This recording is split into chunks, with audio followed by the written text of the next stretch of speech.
All right, we do have a quorum, so I'm going to ask the committee members to take their seats, and we will get ready to get started, to get going.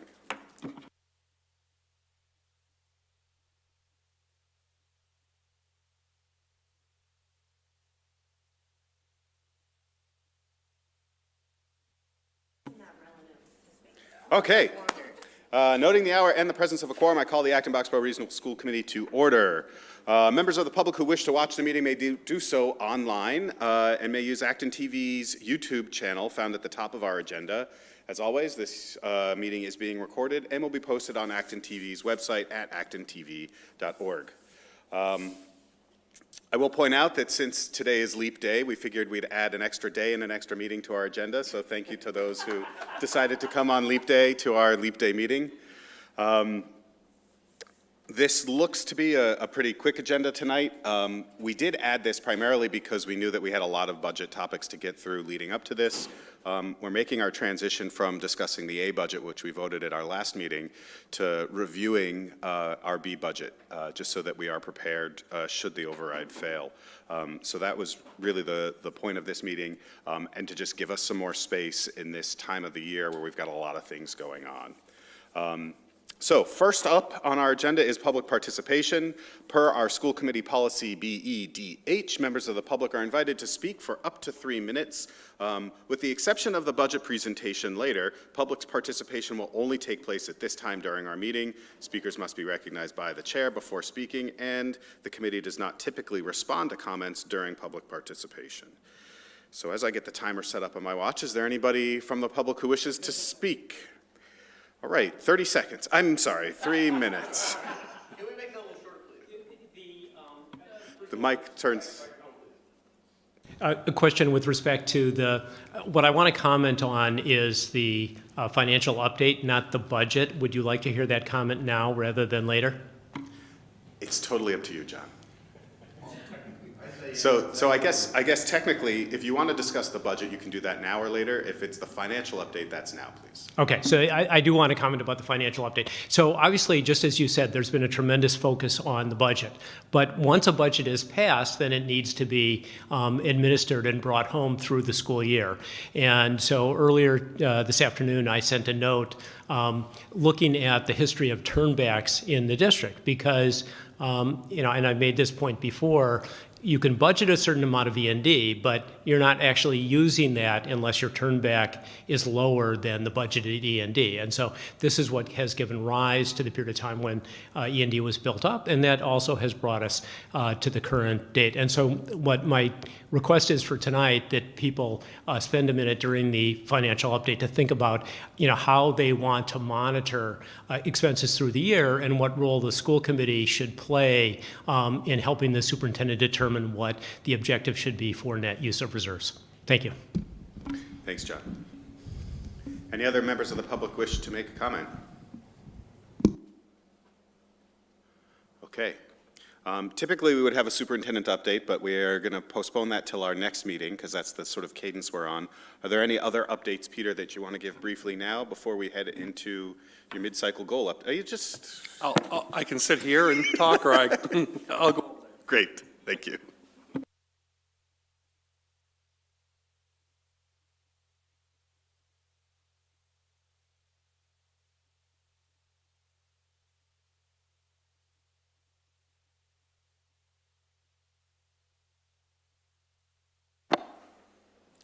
All right, slight change of venue.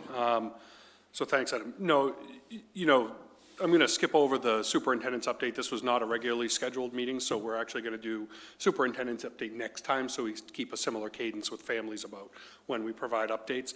I will, just take a moment and share we had a, pretty significant safety incident over at Conant today where there was some graffiti found in a restroom that indicated a student may have brought a weapon to school. And so, we took all of the precautions and followed the protocols that we have in place, which is to have students remain in classrooms. The technical terminology that we use is a shelter in place. But obviously when we do something and we talk to families and we talk to students, we use child-friendly language where we just have everyone stay in place in classrooms. We did involve the state police, the local police, and, you know, ended up having to search a significant part of the school just to make sure there were no weapons in the school. You know, I will thank, you know, the administration there, staff, everyone who was helping out. Police did a great job in, you know, trying to do that as discreetly as possible so as not to, you know, scare kids. But it's obviously a pretty disruptive event during school when you have to do something like that. I think at one point, you know, we had 5 different police dogs in order to be able to search. So that's pretty significant. You know, the cutest moment of the day was when a kindergartner walked by and they saw all the police and the dogs. And, you know, to the kindergartner, you know, perspective is different. They actually thought it was the best day they've ever had in school because they love dogs and they thought the police were really cool. You know, so, you know, sometimes what scares us as adults might not be as scary to kids, but certainly based on, you know, how students perceive situations, it can also be a pretty scary event. But I know, you know, a lot of work went into thinking about how to communicate with students after, communicating with families throughout. So just, you know, real thanks to Principal O'Reilly over there, her whole leadership team, and all the staff at Conant who just made things go smooth. And, you know, one more thanks to the Acton Police for all the work that they did.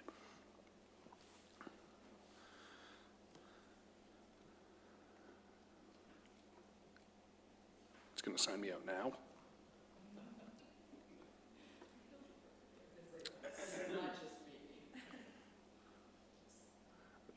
This isn't great because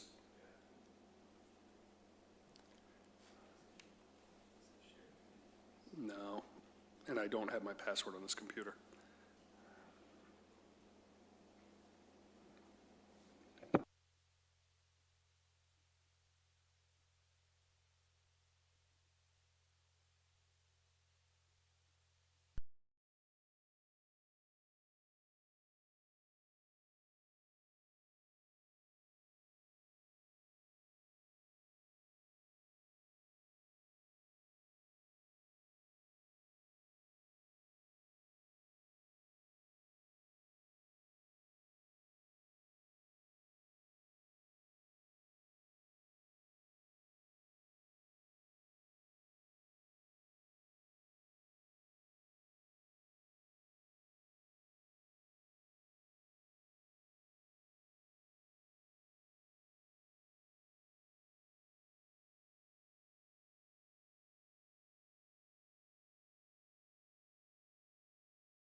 Mark, do you have audio yet?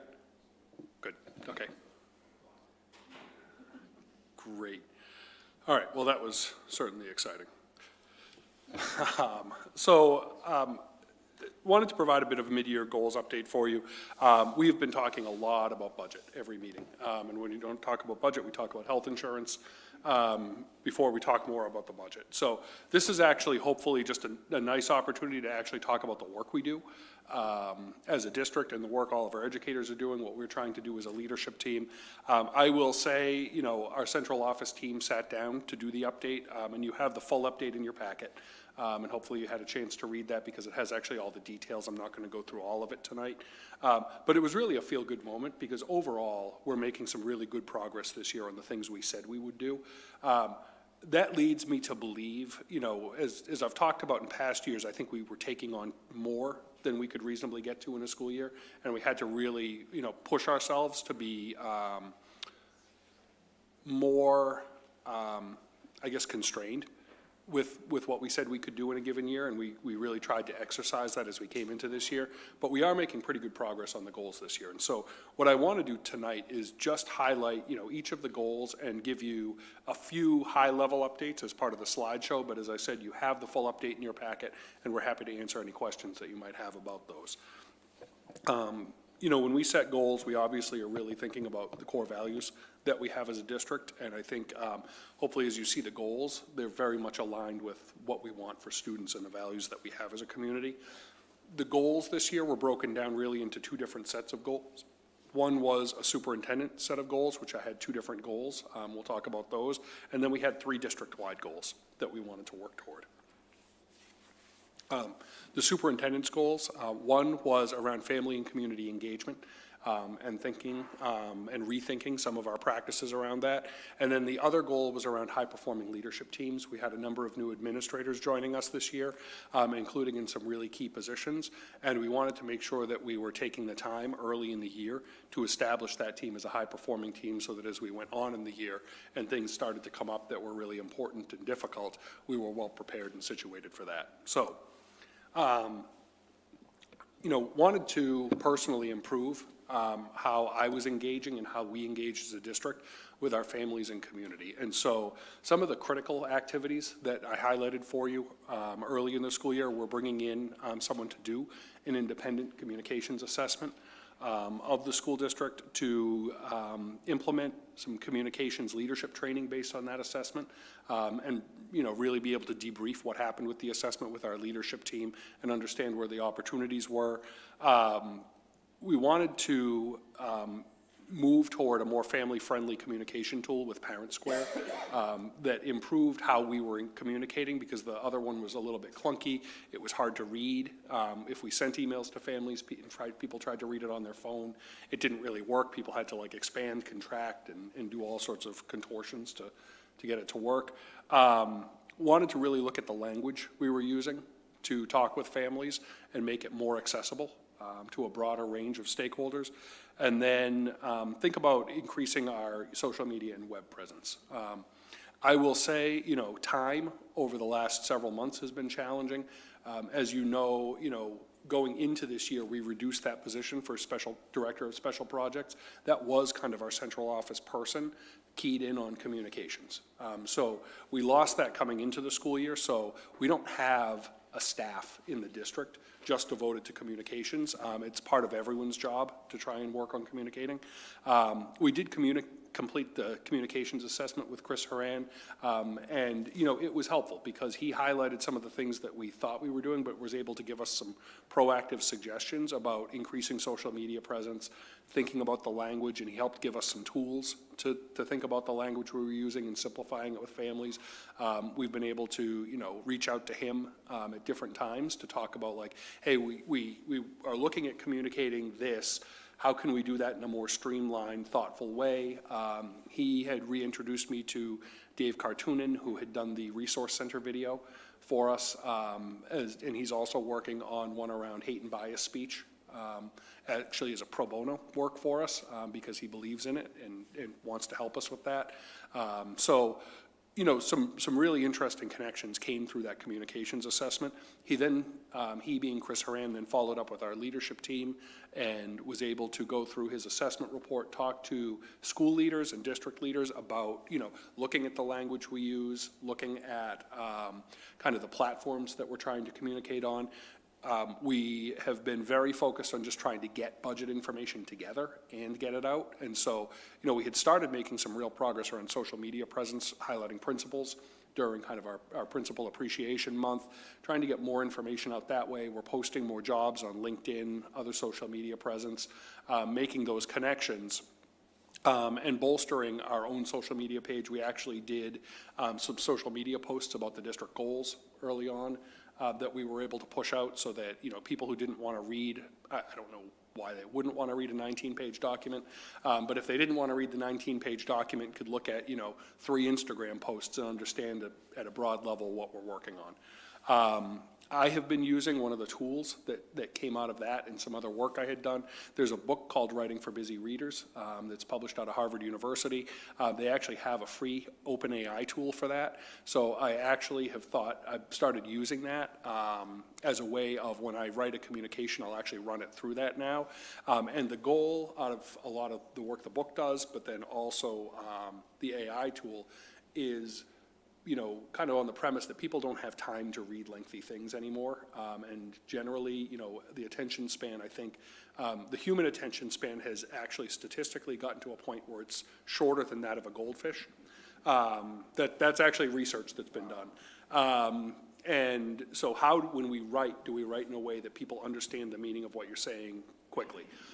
So doing a lot of work with that, simplifying languages, shorter communications. I'm also part of a national superintendent cohort called Leading Now, which has been focused on kind of the role of the superintendency in the unique era of politicization of education right now, and how do we use language as superintendents to try and build bridges rather than, leaving people feeling like there's greater divide within education. And so been doing a lot of work with that group over the course of the year. We did a lot of work to reorganize our district website.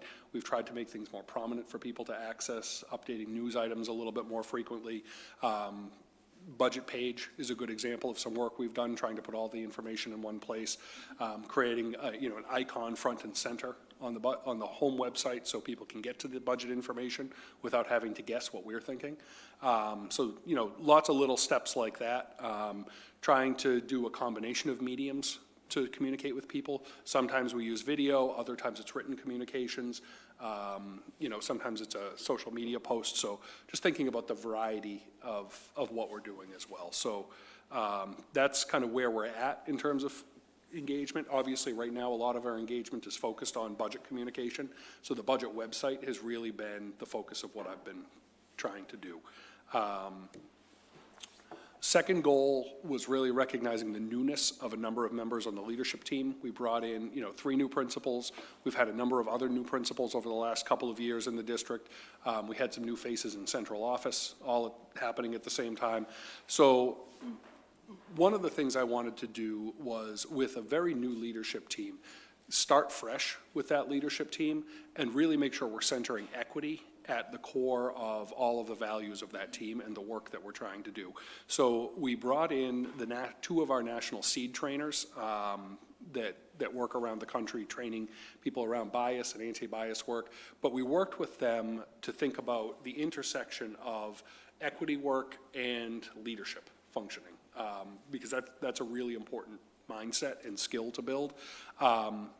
Going into that summer retreat, we also kind of did a group read. There's a great book by Patrick Lencioni called 5 Dysfunctions of a Team. It's a pretty standard leadership book that's out there. A lot of people know it. But we actually did a crosswalk between some of the seed work that we had done and the 5 Dysfunctions of a Team, and so that we could understand how those two things fit together as a team, as a kind of a forming activity that we did.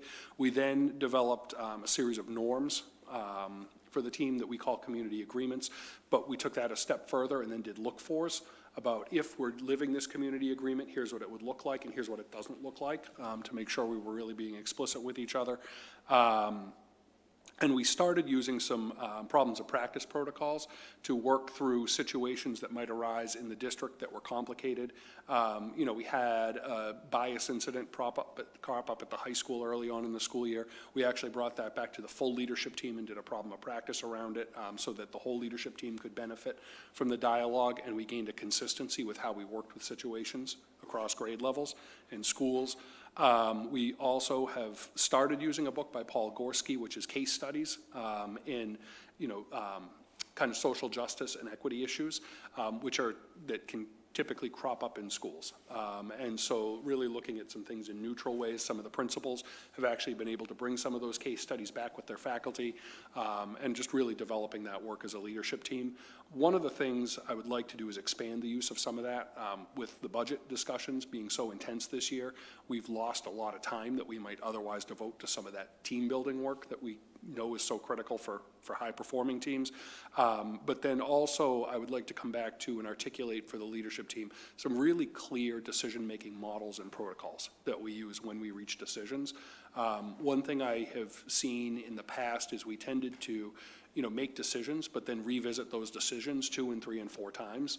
And I think it was a lack of clarity in the process that we're trying to hone as we go forward this year. So just some of the work we're doing with our leadership team that I wanted to highlight.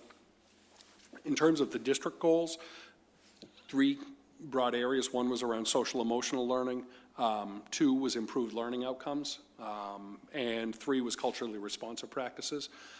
I will say all 3 of these have to be thought of, they're 3 separate goals, but it's also one large goal that we have around what we want for our students.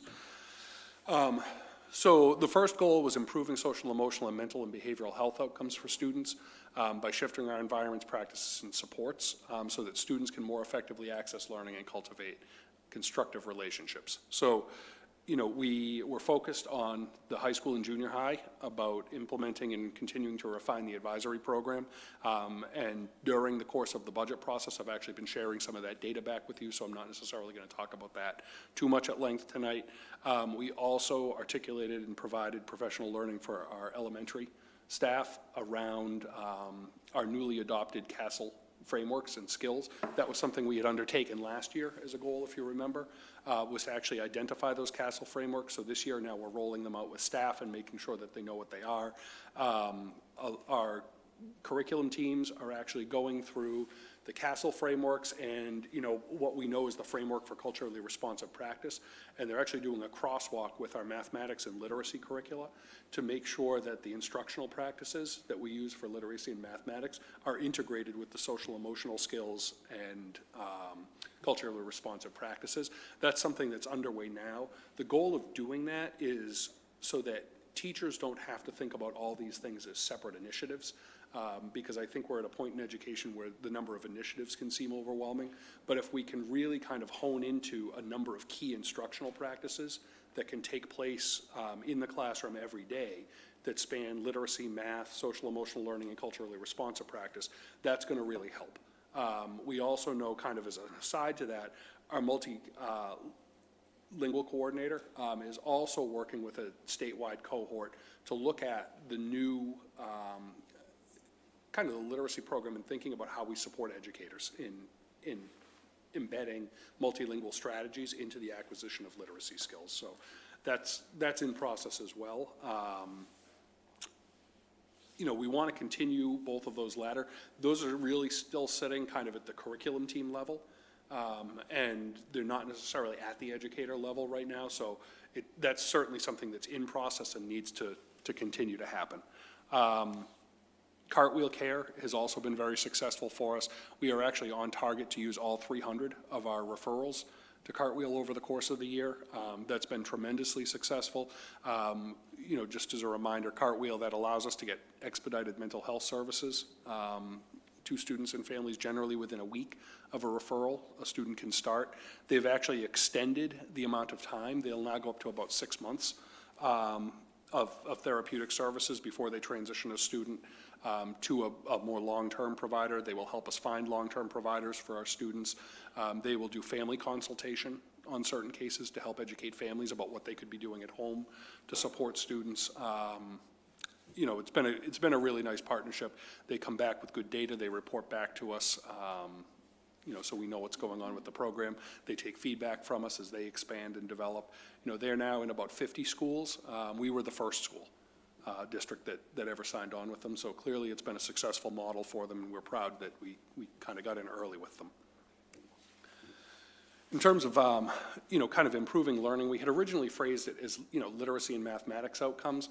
We want to improve learning in all the areas, but we also know that if you try and measure everything, you're actually not really measuring anything. Right, so you have to somehow hone in. And the reason we had chose literacy and mathematics originally is that they're 2 of the most important gateway subjects for students to access opportunity later in career. We know it's critical that students are reading by the end of third grade at grade level for future life success. And we also know that proficiency in mathematics by the end of 8th grade is a gateway to, high school success in accessing advanced coursework and college success in those areas. So we really were keyed in on those two things. I think, we've now looked and I'm getting ahead of Deb's presentation that she's going to give in a couple weeks here. But, I think one of the most exciting things is we've looked at some of our mid-year data. We're seeing our students in that really high growth range from beginning of the year to now, correct? And so, as I said, I'm going to not go into it too much because we do have Deb's presentation come up where she'll share some of that data with you. But, we are seeing the fruits of that labor where our kids are making really good progress with us. We know that, and this also struck me looking at, some of our MCAS scores. We know that as the needs of our students get more complex, particularly around multilingual learners entering the district, we may not see some of the movement in our achievement scores initially. But what's really interesting when you look at some of our MCAS scores, the achievement scores may not show up, but yet when you look at the growth rate, it's really high. And I think there's an interesting phenomena happening for us where when a student comes into the district, until they've been in Massachusetts for 3 consecutive years, they don't get a growth score. And their score isn't counted toward growth, but they are showing up in achievement. And so what it's saying is the kids who are with us for kind of that extended period of time are experiencing really high growth. But we won't know for our newest cohort of kids what that growth looks like, obviously, until a couple of years. But when we do our own screening, we are seeing that real progress in terms of the growth that we're making. So we're excited about that. We've done a lot of work around supporting MTSS implementation. Our schools are all very much focused on their instructional leadership teams. They do data cycles now regularly with the instructional leadership team, so they're looking at school-wide learning data to make kind of broader decisions about professional learning, where they think they might need to focus efforts to support students. Our grade levels all have processes now across the district that they're looking at student learning evidence on a regular basis, not just, kind of the iReady data. That's actually, quite honestly, the iReady data is, there's MCAS, which is, kind of the post-mortem on a school year, where you don't learn how the kids did until after it's too late to do anything. iReady is a screener 3 times a year, but then there's a whole host of data under that iReady level that educators can use to really understand how kids are performing in real time and adjust the types of supports that they're getting. So part of what you're going to see when Deb presents is a little bit deeper dive where she's going to show you how we go from kind of MCAS and iReady level and actually start to burrow down into the types of data that our educators can use more frequently, so that it's not just a talk about what we see in screeners, but it's actually a talk about what's going on real time in classrooms and how that's informing instructional decisions. So that's where we're headed. Normally we actually have a lot of these presentations before I do my mid-years goals update, so you can get the depth first. We actually, when Adam and I talked, we actually postponed those because of the budget discussions. So you're kind of hearing the overview now and then have to wait a couple of weeks to get the deep dive. Just want to recognize that it will feel a little odd in that way. High school, we are at a point, that was obviously a big initiative that we had around course leveling. We are at a point now where we have, developed the website, we've been communicating with people, we've brought the actual formal recommendation to you, you voted that, and we're now at the implementation phase of that. So the high school is progressing with the plan, they're moving that ahead for next year, and they're continuing their work. So I won't talk too much about that because it's obviously kind of now in the rearview mirror and that part's completed. And then there's a lot of work this year on that new core literacy curriculum. If you've been following school committee for, probably the better part of, well, I've been here, this is my 6th year, so 6 years we've been working around literacy. And the literacy work started before I was here. So, the work that Deb and her team have done to really rethink the approach we have to literacy.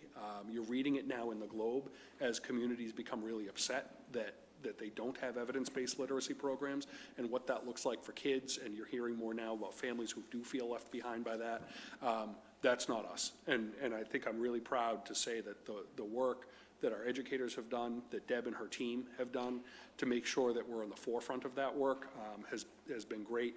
It's a heavy lift to implement a new literacy program for all of the teachers. So, you know, we're trying to go slow, let people kind of grapple with a couple of units in depth in the first year, and then it'll probably take a few years to really have fully implemented that new core literacy program, but it's certainly in a good place right now. In terms of climate and culture and inclusive practices, that was really our third goal. So I obviously talked about some of the work the leadership team did in really setting the stage with the leadership team. We also have continued professional learning for our culturally responsive teacher leaders, and they are now focused on doing equity learning walks in each of our schools as teams of educators from across the district, where they will prepare for a learning walk, talk about what they're looking to see. They'll then visit a series of classrooms, talk about what they're seeing in best practices around culturally responsive work that they see. They've completed their first round of walks. They have a second one coming later this spring, so that's exciting to see. We've continued seed training for our educators over the course of the year. That obviously has been a major initiative. We're just looking at the data about who we might need to follow up with to still do the seed training. We are actually on target to have a greater than 99% completion rate for seed training by the start of next school year. You know, we have a number of workshops over the summer. That is for our educators who have been with us the 3+ years, because we know newer educators may take a couple of years to complete that. But we're doing really well in terms of, you know, getting that initial level of training done. We have finished the development of educator training around interrupting patterns of hate and bias speech when they hear it in classrooms. That was another initiative that we had that came out of our leadership coalition as a school district. We've completed the development of that. The high school has already completed the training. I think Miriam has completed it. The junior high is working on it for Monday, and all of the schools have a plan in place to do that over the next month or two. So that will be done this year. We also did some work, kind of a mini seed training for non-licensed staff on one of the professional development days, knowing that oftentimes classroom assistants, office staff, things like that are on the front lines of interacting with students in different situations. So we did a training for that group as well.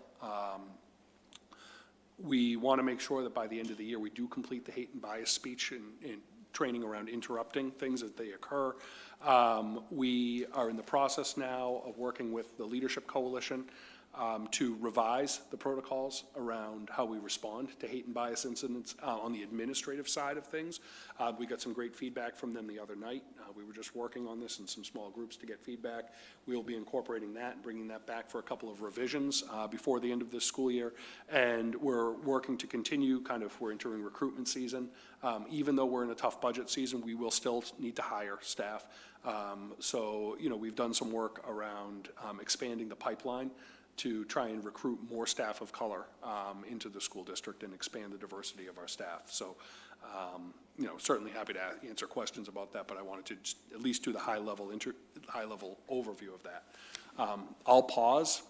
Happy to answer questions. You know, obviously Andrew, Deb here as well, and can jump in on things. Thanks, Peter. I'll just give a little bit of context before we turn it over to questions, right? So this is the mid-year update on Peter's goals. For committee members, at the end of this year, you'll be given a rubric and you'll be asked to evaluate the superintendent. And so these goals are the goals that he set forward that you'll be evaluating him on. And so this is the update on that, and we'll get another update at the end of the year. So this is the information. Those two professional practice goals and then the 3 district goals are the ones that we evaluate Peter on. And then I'll just add my bit of commentary in here. I think it's great to spend some time talking about this because it is a marked change from what we spent the past month and, well, more than 2 months talking about. All right, questions or comments? Ginny. Thank you for that. It does feel good to get back to you know, this kind of work. What are the, what's the, you know, reporting out on Cartwheel from the teachers? And, I mean, is it impacting learning? I mean, do we know? It just seems like such a monumental improvement that, you know, I'm hoping beyond individual students that it's something that, you know, is helpful to educators in making a difference in classrooms. I'll be honest, I don't think we have data from classroom teachers about the impact of Cartwheel. We have heard significant feedback from our mental health staff around the impact that they see, and it's been extraordinarily positive. Yeah, I know, you know, talking with Heather Stout, she really saw Cartwheel as one of the critical priorities to make sure we maintained as we work through the budget process. Kids are accessing it, it's helping families, it's, you know, a service that was just never there before, so it's been big. But yeah, I feel bad, but no, we don't have the classroom teacher, but it would be interesting to get that if we get a chance. That's very helpful.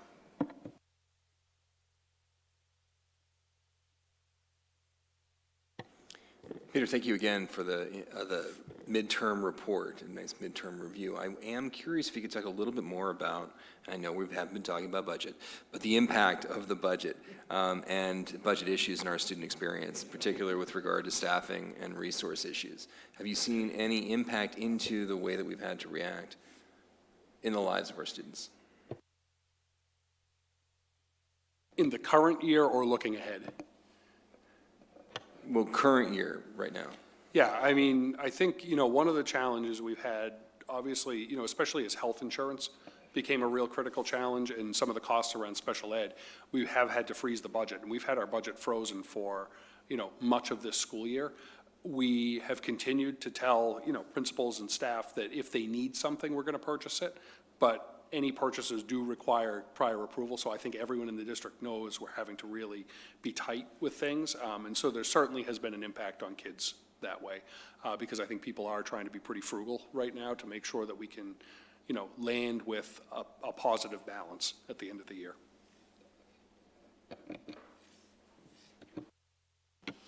So I really appreciated hearing how you've tackled the communication piece, because I remember as I was just starting to follow school committee business and coming onto the school committee that was one of the things that had been identified as, hey, let's work on this. I think you've come up with some really creative and interesting ways to go after that. And probably my question on that, and also with respect to SEL and inclusion, is when do we expect kind of the feedback from the audience? We're doing a lot of great things. They look great on paper. Are they landing? Are they getting the effect that we're looking for? Is that like an end of the year thing, or? And when you say feedback from the audience, can you say more about that? Yeah, so I'm curious, you know, one, how are you going to be able to evaluate how effective your communication is? Two, we've got a lot of great SEL initiatives. How do we know if they're improving how our students feel about their experience in school? Mm-hmm. I think got the MCAS and the iReady and all that piece. That's a lot easier to measure, right? And then with respect to inclusion and that sense of community, you know, I know we have a specific survey that goes out that asks some of those questions, but that's, yeah. How do we know if we're hitting the mark? I mean, ultimately with SEL, we are moving toward having a screener to be able to kind of see how kids are progressing in skills. And we're looking at the DESA, has been the one that we've been piloting for, you know, a couple of years now in a couple of schools that we'd like to expand, which is part of the budget proposal in the A budget for next year, is to be able to do that. And that would actually allow us to see how kids progress, but also just in the same way that we screen kids in literacy and math, we'd be able to kind of screen for, you know, additional supports that might be needed in the social emotional realm. So that's going to be an important element of kind of knowing how kids progress. I think one of the things we are hearing a little bit is we have to do a better job around communication of what SEL is with our community, because I think there's some confusion between SEL and mental health. We saw that in, you know, an email to the school committee earlier today, just noting that that is a point of discussion in the community, whereas they're related, but they're also very uniquely different. And, you know, whereas SEL is kind of, you know, something that has, you know, happened in schools probably since schools existed in some form, and we just happen to call it SEL now.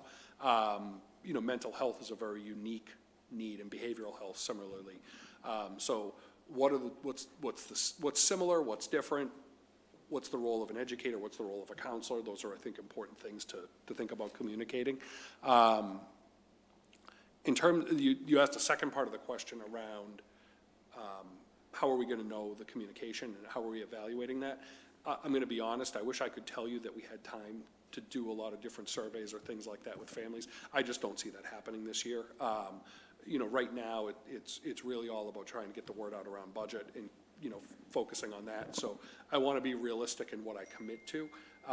That would probably be the preferred venue, is to kind of have an annual survey maybe that we do with families that, where we can check in on communication and other areas. I will say we had a plan for the panorama surveys, but unfortunately those became unfunded this year in the budget. So that is a direct result of something that we just didn't have the money to do the same way anymore. So panorama surveys are now kind of by the wayside. But if we could have kind of a consistent survey, that would be great. We just don't have a mechanism right now. So maybe for next year, that's something we revisit. So I think probably, quite honestly, the evaluation of how is it going this year is probably more to all of you than me as we hit the end of the year. I'll add that in the sheet that's in our packet, you know, Peter spent a number of years sort of formulating this goal sheet and improving it. And one of the things that it talks about in there is what's the action step, what's the measurement, what's the timeline, who owns it. So, you know, what we got in the presentation was a sort of a highlight of that, but in the packet attachment, there's some more tangible things about how are we measuring it. But I would agree, some of these things are not going to be easy to measure, particularly this year. Leela. Just a quick comment. I do think the youth risk behavior surveys capture some of these things, like feeling like you have a trusted adult or feeling like you belong in the school. So I think the latest data is 2022 right now, but that might be another place to look.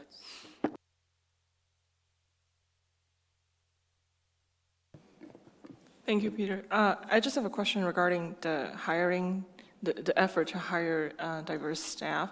Do we provide our new staff with mentorships? And We do, actually. Andrew, do you want to talk a little bit about that, or Deb? Because it's kind of a joint. Sure. All of our new staff are matched with a mentor or a buddy, depending upon sort of their past experience for year one. And then for year two, those educators who don't yet have their professional license are part of a critical friends group. So they have a mentor for year two, and then they go deeper into some of the, you know, just the issues that teachers might be facing, whether they're new in their career or other kinds of related issues. So yes, there's a pretty robust mentoring program in the district.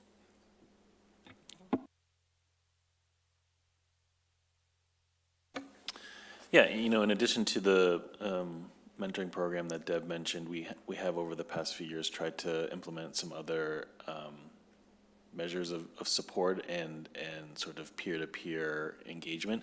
You know, we've had an affinity group for staff who identify as non-white. And that's, you know, I think depending on the time of year, people's availability to join those vary, but we still try and do that consistently. Jen Faber's kind of taken the lead on that in the past few years. And that's been helpful. I think the degree to which, you know, that has had a marked impact on retention, you know, I think remains to be seen.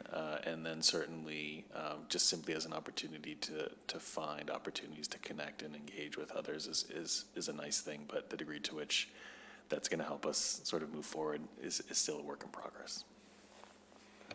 Just one additional thing on that. We're also right now finalizing a survey that we want to send to staff who have left the district over the last few years, kind of all staff, that allows us to just see general trends of, like, why did you leave? What was the pattern? What can we improve as a leadership team to support, you know, educators here? But then also for people who want to share how that they might identify as, you know, non-white, we can also kind of look at the comparison of experiences and think deeply about making sure that we're supporting everyone in the way that each teacher needs to be supported. I just have a comment, I'll keep it short. So I think as a person who grew up in a different country, in a different culture, it is sort of intimidating when you're thinking about you're trying to sort of immigrant to a new culture. So that happens too, like suburbs, cities, etc. I wonder if we advertise that the fact that we have mentorship programs, a very robust one, and also we have an affinity group that probably will help to recruit more young, brand new graduates, that they will know that they're not going to enter a new terrain without any support. I actually want to jump on the back of what you were saying. I'd like a little more detail about the efforts to recruit teachers of color, like, where are we looking and about that. And then I was going to ask about the timeline to sort of get some of that information from the exit interviews. Obviously, we want to keep people's privacy, but I think we definitely want to hear about that so that we can help you and support you in any way. Yeah, in terms of recruitment efforts, we're just getting started in terms of this spring. Usually it starts in mid to late March. But in terms of the runway ahead of that, Jen Faber and I have been collaborating on a couple of things. I apologize, Peter, I don't know if it was mentioned, but we did apply for and received a DESI grant this year for expanding our recruitment and retention abilities. And so that grant involved about $60,000 that can be used towards not only retention efforts, but also recruitment efforts in regards to financial compensation, whether that's signing bonuses, whether that's relocation payments, things like that. That we're going through some work right now. Leela's part of that group, which reminds me we have some homework that I haven't done yet. Yeah, it's overdue, which I'm ashamed to say. Anyway, so those resources have not been put into place yet. But that's something that is available to us this year that has not previously been available to us. We also joined MPDE, which I believe, if I'm not mistaken, stands for Massachusetts Partnership for Diversity in Education. It's a consortium of school districts holding job fairs. In the past, one of our main vehicles was certainly in-person diversity job fairs. That sort of paused for a few years. It's starting to come back with a little bit more frequency, so that's another hope that we have. And then certainly, quite frankly, some of the things that we often found that's helpful is sort of word of mouth of existing staff to other colleagues. And that's the challenge, right? It's when can you find a critical mass of individuals here in the district who can then consistently serve as ambassadors sort of in informal networks to others. Because we are challenged by our location in terms of sort of greater pockets of staff who come from diverse backgrounds. Our location, and certainly we're not the only district who's trying to compete for a small cohort of individuals. And so certainly our ability to be competitive in terms of compensation, in terms of other things that that might draw somebody here will always be a bit of a challenge, but we're working through that. My hope is that our budget also kind of, the outcome of our budget issue is one that also allows us to keep some of our newer staff, because our recent years are the times where we've been able to bring more staff, and depending on how things go, we may not be able to keep everybody. And so that's kind of another unintended element of some of these budget issues that we're facing. Vikram. I'm just a comment and then a question. First, I feel like I'm coming into this kind of new, which I am sort of new on the committee, and I feel like I'm stepping into this river, and I'm sort of gradually learning, looking down one side and seeing the past, and looking forward and seeing the future, and realizing what a tremendous impact that you've had on the past and also where the ship is going, and the amount of work that it takes to do all of this, and all the little facets that you just sort of, I don't know. I'm just incredibly impressed is really what I'm saying. I think it's great, and I think the trajectory that you're pulling us towards is a really good one of inclusion, of realizing that people come from different cultures and incorporating those people in the way they, and people's, it's just remarkable how you're going about all of this, and I appreciate all of it, and I'm on board with pretty much all of it.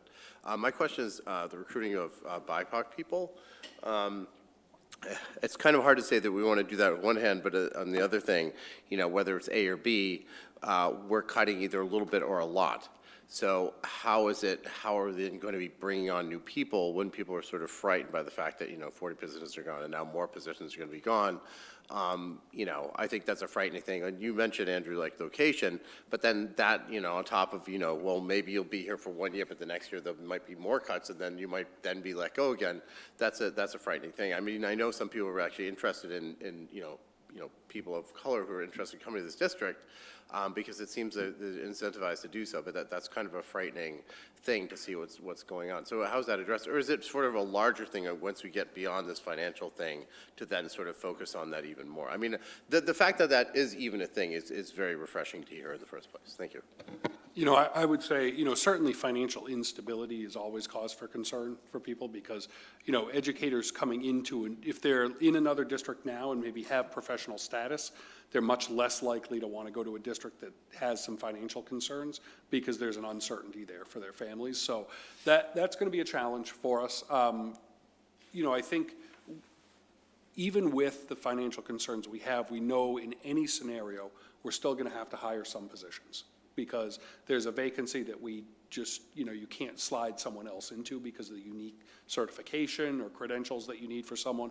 So, it's really doubling down and trying hard to make sure that we're recruiting a diverse pool. We always want to hire the best people. And so, I always think the work is in recruiting a good, talented pool of individuals, so that you have a really good interview process and a screening process for things. I think it's a challenge for us right now, because I don't anticipate we're going to have 50 new educators in the district over the next year or so like we did previously. And so that presents a challenge, but we still have open positions, and I think we're going to do the work. I think the good news is if we have fewer positions open, we can concentrate our efforts more, is how I'd like to think of it. I'd like to tell you Andrew has made a guarantee of, hiring, but that's not there either. So I think overall, I have to believe that when people look to come to a district, overall they're looking at the culture of the district more than many other factors. The only thing that probably trumps the culture of a district that we've consistently heard is the pay, because when people take jobs, the bottom line is the pay. And our primary competition is going to be Cambridge and Boston and Newton. Those are the three most prominent districts that are hiring diverse pool of educators. And we know in all of them that we're not at the same level of pay generally that they are, and that's going to be a hard thing to overcome. But I think really focusing on the culture and making sure that we're creating work conditions for people that they come and want to stay, and then, there's a lot of word of mouth about the quality of what goes on here and people being happy. That, I think, is going to be our best recruitment tool, is bring people in, treat them well, support them, help them grow into new experiences when there's opportunities. And I think that does build capacity over time. It might just be a slower trajectory than, paying people $20,000 more a year.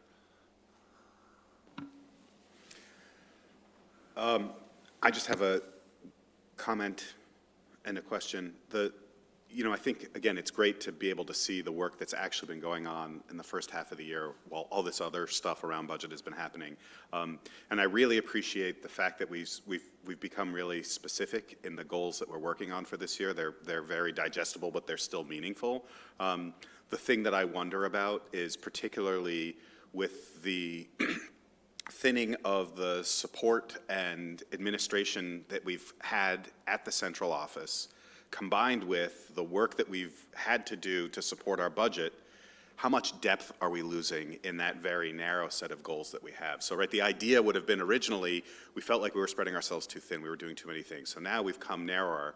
And I'm not saying that you haven't met those goals, but I wonder, what are we missing in the depth? And more importantly, I would love to hear about some of the things that you wanted to do that were inside those goals that you couldn't do this year because we don't have a director of special projects anymore, because we spent so much time on these things. Because I think the part of the message that gets missed publicly is, there's always this perception that you're top heavy, you have too much administration, but there are things that either aren't getting done, or there are things that one person is doing now, and it's taking away from either their work-life balance or their ability to get other work done. So, who's the webmaster for the district right now, Peter? You could just put your hand up. If there's anything wrong, tell me, because, Right. Amy Bizowitz is our webmaster. So, but I hear where your point is. I think that is one of the challenges that we're seeing come through a little bit more this year. Like to Tori's point earlier about like, how are we measuring some of this?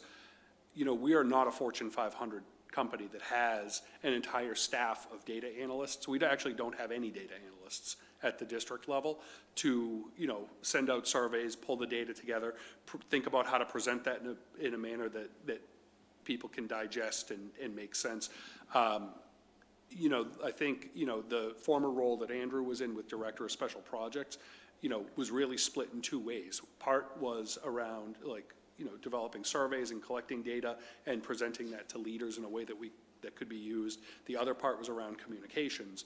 So we've lost both of those two things. So getting to some of that data is going to be harder, quite honestly, because we're either going to do less and measure more, right, and be able to communicate about the measurement more, or we're going to have to focus on, really trying to get the work done, but that means we might not have the depth in some of the measurement that we'd like to have. In terms of communications, we had developed kind of a really nice cadence around, sending out principal updates online and getting on social media and really increasing the positive web presence that people were seeing of what goes on in the district. But then, as, attention went to budget,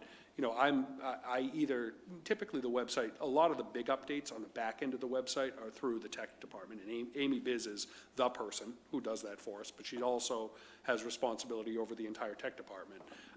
But then anything related to budget or news items or things like that is either me or, in our office, Julie.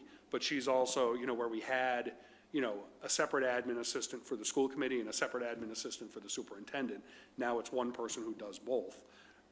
She doesn't necessarily have the time. So as things get really busy, some of that positive work that we like to be more proactive on does slip by the wayside, and it's harder to keep up. So, I think that's overall what we're seeing. I would also say, that is maybe the most public-facing stuff in a district, but that's actually much more endemic of also what goes on at every other layer of the district too. You may see it here at school committee because, I'm your employee, but, the teachers are all feeling it when that starts to get thin. The same thing happens, if they're stretched and they're seeing, a student who's coming in with trauma or something in a classroom and they don't have the resources that they need, that gets stretched thin. So, we can talk about it publicly at my level, but I also want to recognize that whatever you see at my level, it's an iceberg, right?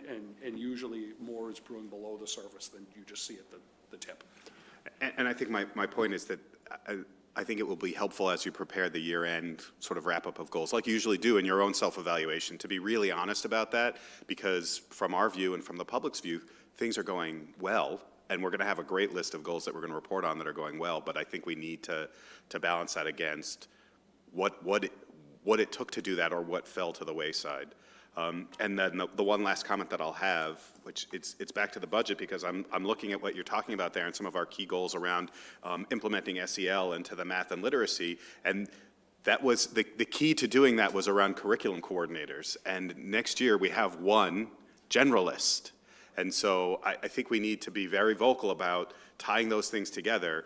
We're not top-heavy. We don't have a lot of administration, a lot of central office staff. We're very, very thin, and we're getting very close to the point where we're unable to deliver on some of the key goals that our district has had for a long time now. And so I think we need to communicate that clearly, and it makes me wonder, not for this goal cycle, but for next goal cycle, what are our goals going to look like? How are we going to actually provide a set of district goals that are meaningful and have results when we'll have a very thinner staff? Yeah, I think that's a great point. And just to talk, like from a curriculum team and teaching and learning standpoint for a minute, we're in a position where we're having to make choices about which of different categories of staff will we keep. the bottom line is high-performing districts actually have both, right? You need to have curriculum leaders, and you need to have coaches, and you need to have teachers, and you need to have specialists, and you need to have assistants. Like, everyone who has a role in a district, it exists for a reason. I think one of the reasons we're in such a good place with our literacy program is we had 2 coordinators focused on literacy and social studies for so long who had the capacity to go out and do the research, make the connections with Mass General Hospital, with Harvard, with MIT, with all of these institutions, and be on the forefront of that work. But if you don't have the people with the deep expertise in an area, you can't expect that you're going to end up with the same product. You know, we made a difficult decision in the A budget to prioritize the coaching because it's not that one is more valuable than the other, but the reality of our situation is that we have new literacy program and a relatively new math program that we have now, started to implement. And if we don't finish the implementation of that and provide the direct support to teachers in the schools, we worry that it's going to fail and not produce the desired results that we see. So that's why in the very unique situation we're in, we might have prioritized one over the other, but you're giving up that forward-thinking, kind of ahead of the curve element of curriculum development that is going to become more challenging. Now, we have other structures to kind of keep up with things, but I do worry about that as a longer-term strategy. I mean, I'm sure Deb would talk to it in a lot more depth than that, but that's a great point that you make. And the same thing when you look at, we did a social emotional learning program review, I'm going to say 6 years ago, 5 years ago maybe, and we really struggled to do much with it. And, so, over the last year or so, we added, a portion of a position, really incremental. It was like 0.4 of a position initially, or 0.2 initially, and then it grew a little bit. But since that person has been in place and now working with all of our other coordinators and things, we've been able to now commit to a framework for SEL. We've done the research around the curriculum. Our DEI director has been intimately involved in that to make sure that, we're thinking about bullying prevention and culturally responsive practice as we're also thinking about SEL. So, if you don't have the staff to do the work actually just doesn't get done. I mean, there's a reality to that. You can do things that you need to stay afloat for a period of time, but as a long-term healthy strategy for a district, that is concerning, obviously. So I think it will be important for you to keep reporting that out, because, there are slow leaks, and it looks like your boat is floating fairly well. But, we'll need to know about them, and I think the community will need to know about them, because when we're in a situation like this, the wheels don't all come off at once. So, I have heard, and there is a perception for sure, and I don't think this is unique to our district, about, top heavy, or what do you need a coach for, and, like all these different things. And I think that, it's important to understand how these puzzle pieces fit together, and when one of them is missing, what the impact is, because it's not going to be immediate.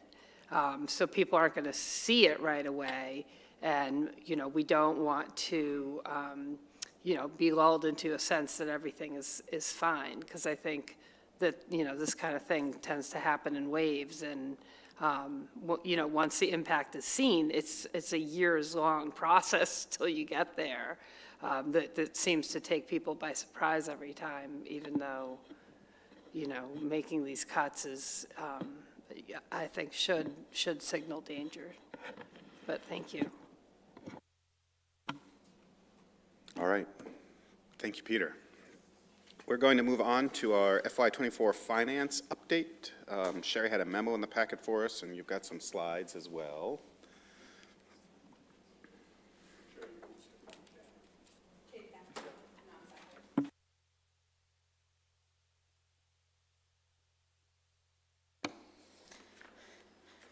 So I hate to tell you, I'm really not going to show you something that you didn't see 2 weeks ago, because really nothing has pretty much changed in the last 2 weeks.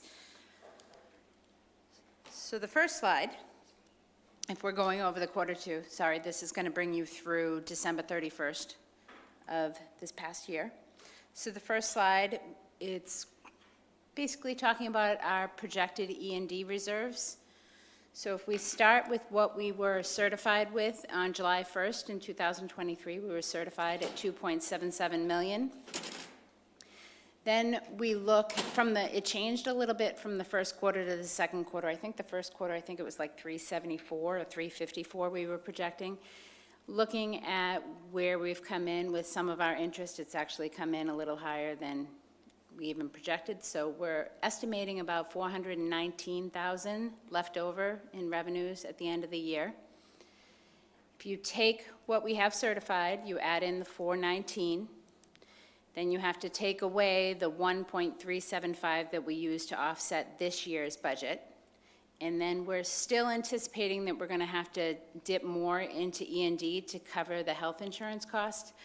It's a very fluid number right now. I'll know better when we do that third quarter, kind of where we stand with everything, and exactly, I would have you guys vote on what we would need to move. Then we're estimating that we'll probably get a certification of about 1.36 million at the end of the year. This just is a little visual as to where we've been certified as opposed to what we've offset. So the blue signifies where we've been certified from the Department of Revenue, and the red is what we've used to offset our budgets. As you see, the blue is going down and the red is going up. We've had to use more funding from E&D to offset our budgets. As you know, we do not have any reserves. There is no E&D used for the FY25. This is our circuit breaker history. So the green represents the funding that has come in from the state as circuit breaker reimbursement. The red is what we have had to use to offset our budgets, and the purple represents the balance. So this is a very bleak picture right now for the end of 2024, but what I can say is we've been putting together the paperwork for circuit breaker extraordinary relief. It is due next week, and after talking to Jen Truslow today, I think we'll be able to submit the file either tomorrow or the beginning of next week. I do believe that we will be eligible for both extraordinary relief plus a reserve relief they have. I don't know the numbers because it's all going to be based on appropriation and how many districts apply for it as to how they're going to divvy up the funding, so I'm really not sure. I will know that better. Sure. So right now, we're submitting, and I actually sent my numbers to Desi to check and see if I was pretty accurate, estimated. If we get the fully funding extraordinary relief, it looks like an extra 561,000. So what we would be able to do is have that purple line be higher, because we would just reallocate and put the money back into reserves. And for the reserve relief, it looks like 269,000. What we've been told is the extraordinary relief has to be spent by June 30th, so that we would just offset more tuitions, so we would be able to build back up our circuit breaker. The reserve relief payment can actually be used for FY25, so we could carry that over for any unanticipated costs that might come in for special education for next year.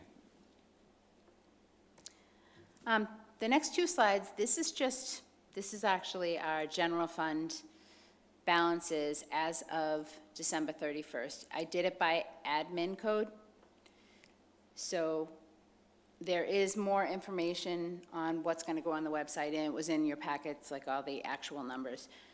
But this first page just kind of shows you the salaries in the fringe. And again, this is only through December 31st, so it just shows what the expenses are. This is not any encumbrances. And this is the grand total. So as of December 31st, we've spent $46,207,562, or 43.5% of our general fund budget. And then this last slide just talks about the revolving balances. Again, in your packet, you saw each line item, so it's also going to be up on the website. But these are just the top 7 accounts that we have. And the blue just shows what you were beginning at the beginning of the school year, at the beginning of the fiscal year. The orange is the revenue that's come in. The gray is the expenses that have gone out, and the light blue just kind of shows you where our balance was. And just a reminder that we do offset the community ed and the school lunch and the all-day kindergarten.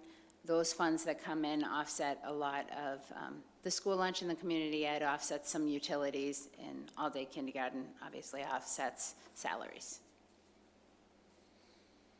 That's about what I have. Does anyone have any questions? Quick question, Sheri. How many other districts are going in for extraordinary relief? Do you have any idea how many we're competing against? I'm gonna venture to guess well over 50%, probably more like 80%. Every district I've talked to, they're struggling. They're all struggling with their special education costs. So they're expecting the highest claim rate coming in.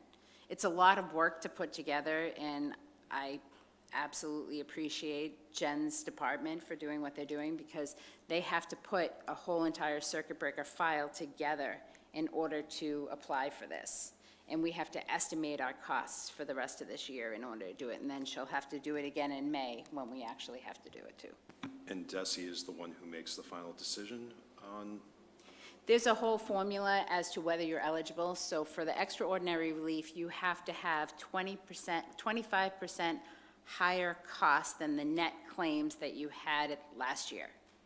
So there's a whole formula to figure it out. If you're eligible and you all submitted, then it's going to probably be based on what your claim is, the percentages of what they have put aside for the funding.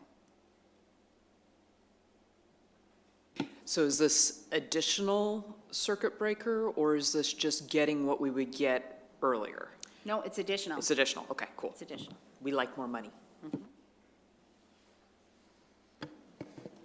I have a question. I remember seeing the cost of 2 kindergarten assistants around like 100K was moved to revolving accounts. The cost of what, I'm sorry? Kindergarten assistant salaries? Yes. Is our revolving account stable enough for that? And is this like a temporary measure, or is it permanent? This was based on the increase of the kindergarten tuition payments. We have to put more of the assistants over there. That's actually a regular practice for the district. When we charge tuition for kindergarten, what that does is it essentially, we charge a portion of all kindergarten salaries, teachers and assistants, to the general operating budget, and then a portion of them to the tuition account, which is the revolving account. I'm just curious, when would we know whether we've received monies for this, and if any, for this additional circuit breaker money? It has to be submitted by March 8th. Then DESE is going to go through within March, and we should know by mid-April what we're going to get, and we will be getting the payments in May. If you're going to wager a bet on us getting anything at all, Oh, I definitely believe that we're eligible and we will receive something. I just don't know if we'll receive the amounts that I said. Thanks, Sheri. I have a question about the expenditure side. So what you showed us here was turnbacks in terms of excess revenue, primarily coming from extra interest earnings. Do we expect to see any surplus from the expenditure side of the budget, since we've put a hold on spending? Or are all of those savings getting pushed to other extraordinary costs?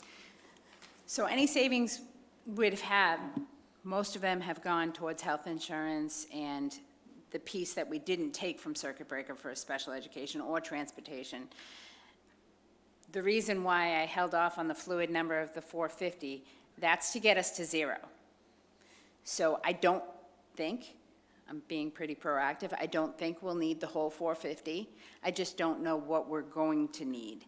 So I'm not really anticipating us, because in order for me to have money laid down on the end of the year, that means that we wouldn't have to even touch E&D at all, which means I'd have to find an extra 400 and something somewhere. We're trying. And what you showed us was about 430 in excess revenue, but then a 450 deficit from the health insurance side. Is it possible that those balance each other out, but we'll still need to take a vote, right, to adjust our budget for the year, but we won't have to remove money from E&D?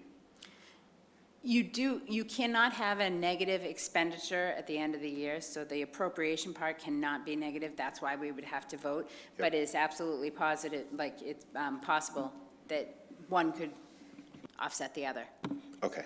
And so, as a point of reference, in previous years, what was roughly the amount of money that we had as a turnback surplus from the expenses and the revenue side that we deposited into our E&D fund? I don't know a ton of the history. I think last year, was it like 140 from the expense side, or maybe 100 and... Around $1 million. Let's do very round numbers, right? It's been around $1 million. Well, last year, the revenues were definitely a lot higher. Yep. And what are we looking, to go back to John's question from the beginning of the meeting, what are we looking at as a number that we may be able to turn back into our E&D fund at the end of this year? Very round number.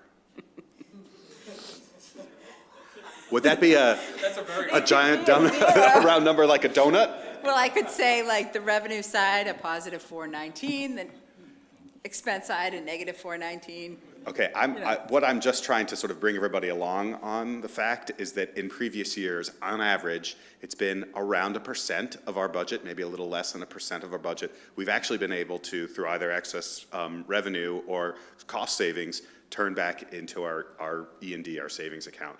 This year, it's either going to be a zero or we're going to have to withdraw more.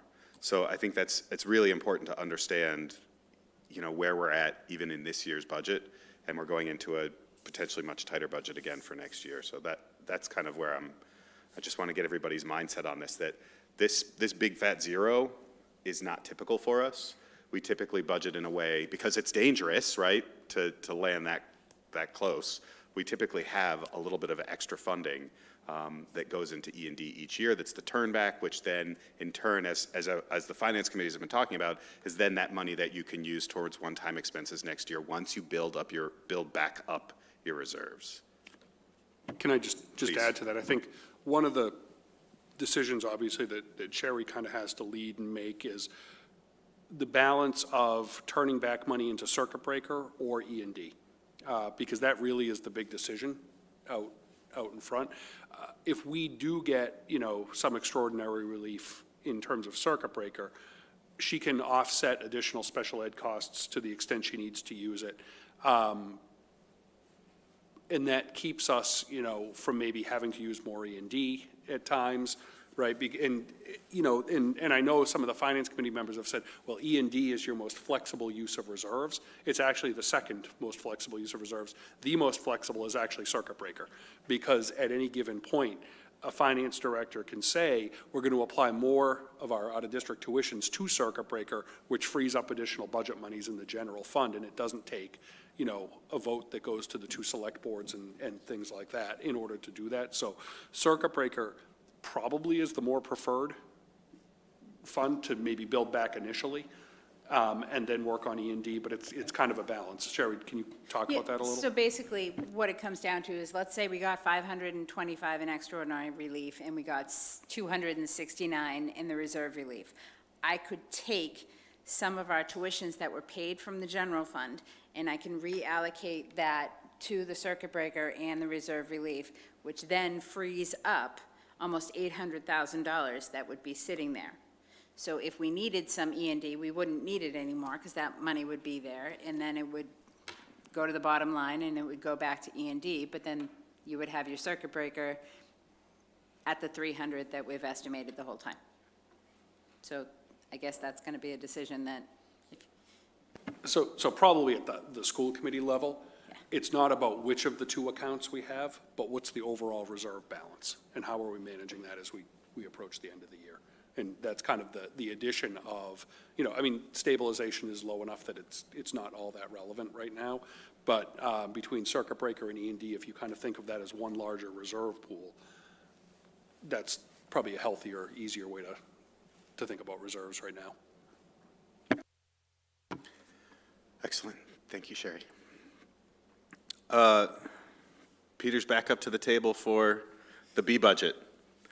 We were talking yesterday at our one-on-one, Peter and I, and we've decided that the B stands for bad.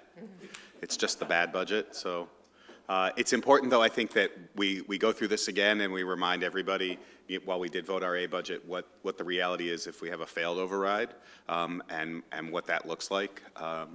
And I'll say, as Peter brings this up, that we talked long and hard about, is this fear-mongering? Is this reality?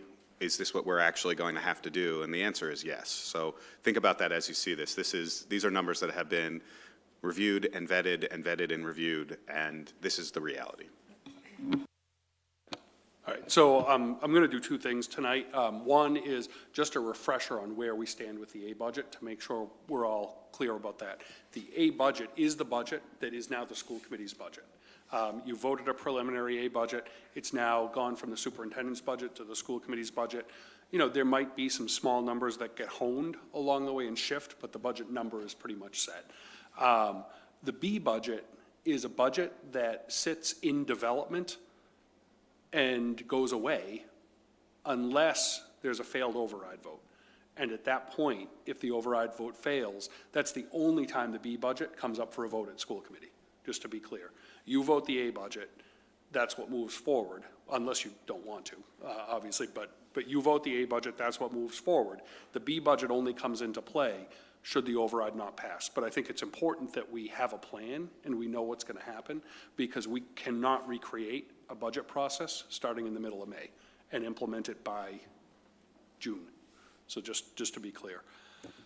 Obviously, I've already talked a little bit about core values. I'm going to recap both of the budgets tonight, but the opportunity is more for discussion of the B budget, so you know it probably is not really focused on the A budget tonight. In terms of timeline, we are nearing the end of the school committee's budget adoption timeline. We have the hearing coming up in the next meeting, and then you actually vote the final budget, which is the A budget, on March 21st.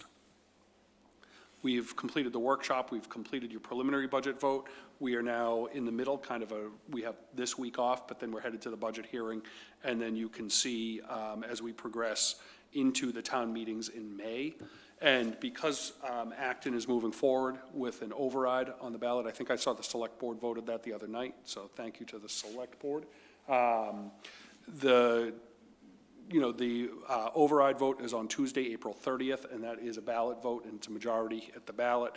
And then we have the two annual town meetings on May 6th and May 13th, which are also majorities at the two town meetings. And just a quick update, I know I watched the Boxborough Finance Committee meeting from a week and a half or two ago. It was over the vacation week, I guess, so a week ago. And they also voted to move the A budget forward number onto the town meeting warrant. So that is some real good positive news, yeah. Obviously just a bit of context, I'm not going to spend a lot of time, but we are seeing more complex needs in our schools, and we just want to keep reiterating to the community that we are high value, where we have really high performance across the spectrum of schools in the district, and do it at a reasonable level of funding. We have a remarkably consistent history of returning, roughly 3% budgets to the community, obviously with the exception when we built a school. That will put a dent in that, but really good budget history of returning reasonable budgets and assessments to the two communities. We do have needs, both on the academic side of the district and in the terms of the social emotional outcomes that we have for students, and we're really, we've talked a lot about focusing on chronic absenteeism, which is a state and national trend, but we're really seeing it roost in Acton-Boxborough as well, and we need to focus in on that next year, which is really a social emotional concern. Your budget guidelines really focused in on making sure we supported both the academic and social emotional development of our students and seeing the whole child. We invested very moderately in this budget process around, social emotional learning and bullying prevention, making sure we had the right consumables that we needed for our literacy implementation, professional learning for our educators about working with our multilingual students, and, kind of keeping the Acton-Boxborough Resource Center going because it's been tremendously successful early on. Where the A budget ended, just as a reminder, the A budget is not maintaining the services that we provide this year into next year. The A budget is actually a $3.14 million reduction from what we would do to provide level services. That's a 7.55% budget increase, and that is the budget that moves forward for the proposed override in Acton, should you vote it. The B budget would need to reduce $9.3 million from level services, which is a 1.73% increase in the schools, and that only comes into play if the override vote fails, and then you would have to revote the B budget before those two town meetings. I already talked about the first ones, but just as a reminder, in the A budget, we incorporated about $700,000 in savings from health insurance. That was a little more than half of the overall savings. The rest of it we're holding in reserve because we know there might be some liability during the run-out claims period for the health insurance trust. On February 15th, you did add back some non-benefited part-time positions. They are all less than half-time positions.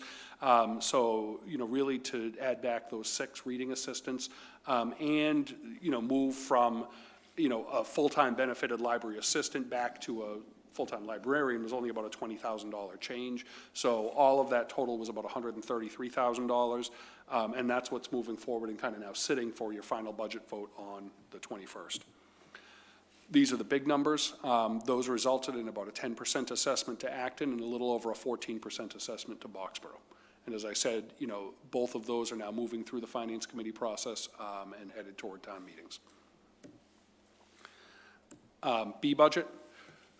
I'm going to go through this because I want to make sure we're all remembering exactly what the B budget was because it's been a few weeks since we've done that. We have made some very minor changes, and I'm going to talk about what those are. Overall, the new revenue from the B budget is up just a little bit higher than what we had initially projected. Total reductions are $9.3 million, right in that range. We were able to reduce some of the staff. I'm going to talk particularly about the district one, why we brought back someone at the district level. It was not a full-time employee, but then we did also bring back some things at the elementary level. We'll talk about that. The junior high, even though the number's different, it's the same thing. We're closer accounting for some of the actual FTE count. It's still 14.5 positions either way, but it's just clearer this way. And the same thing at the high school. It says 32 there, it's actually 31.9. It's the same reductions, just a math calculation change. So, overall, we have gone from reducing 90.4 staff down to 86.1. That's the shift we've had in the B budget as we've honed the numbers.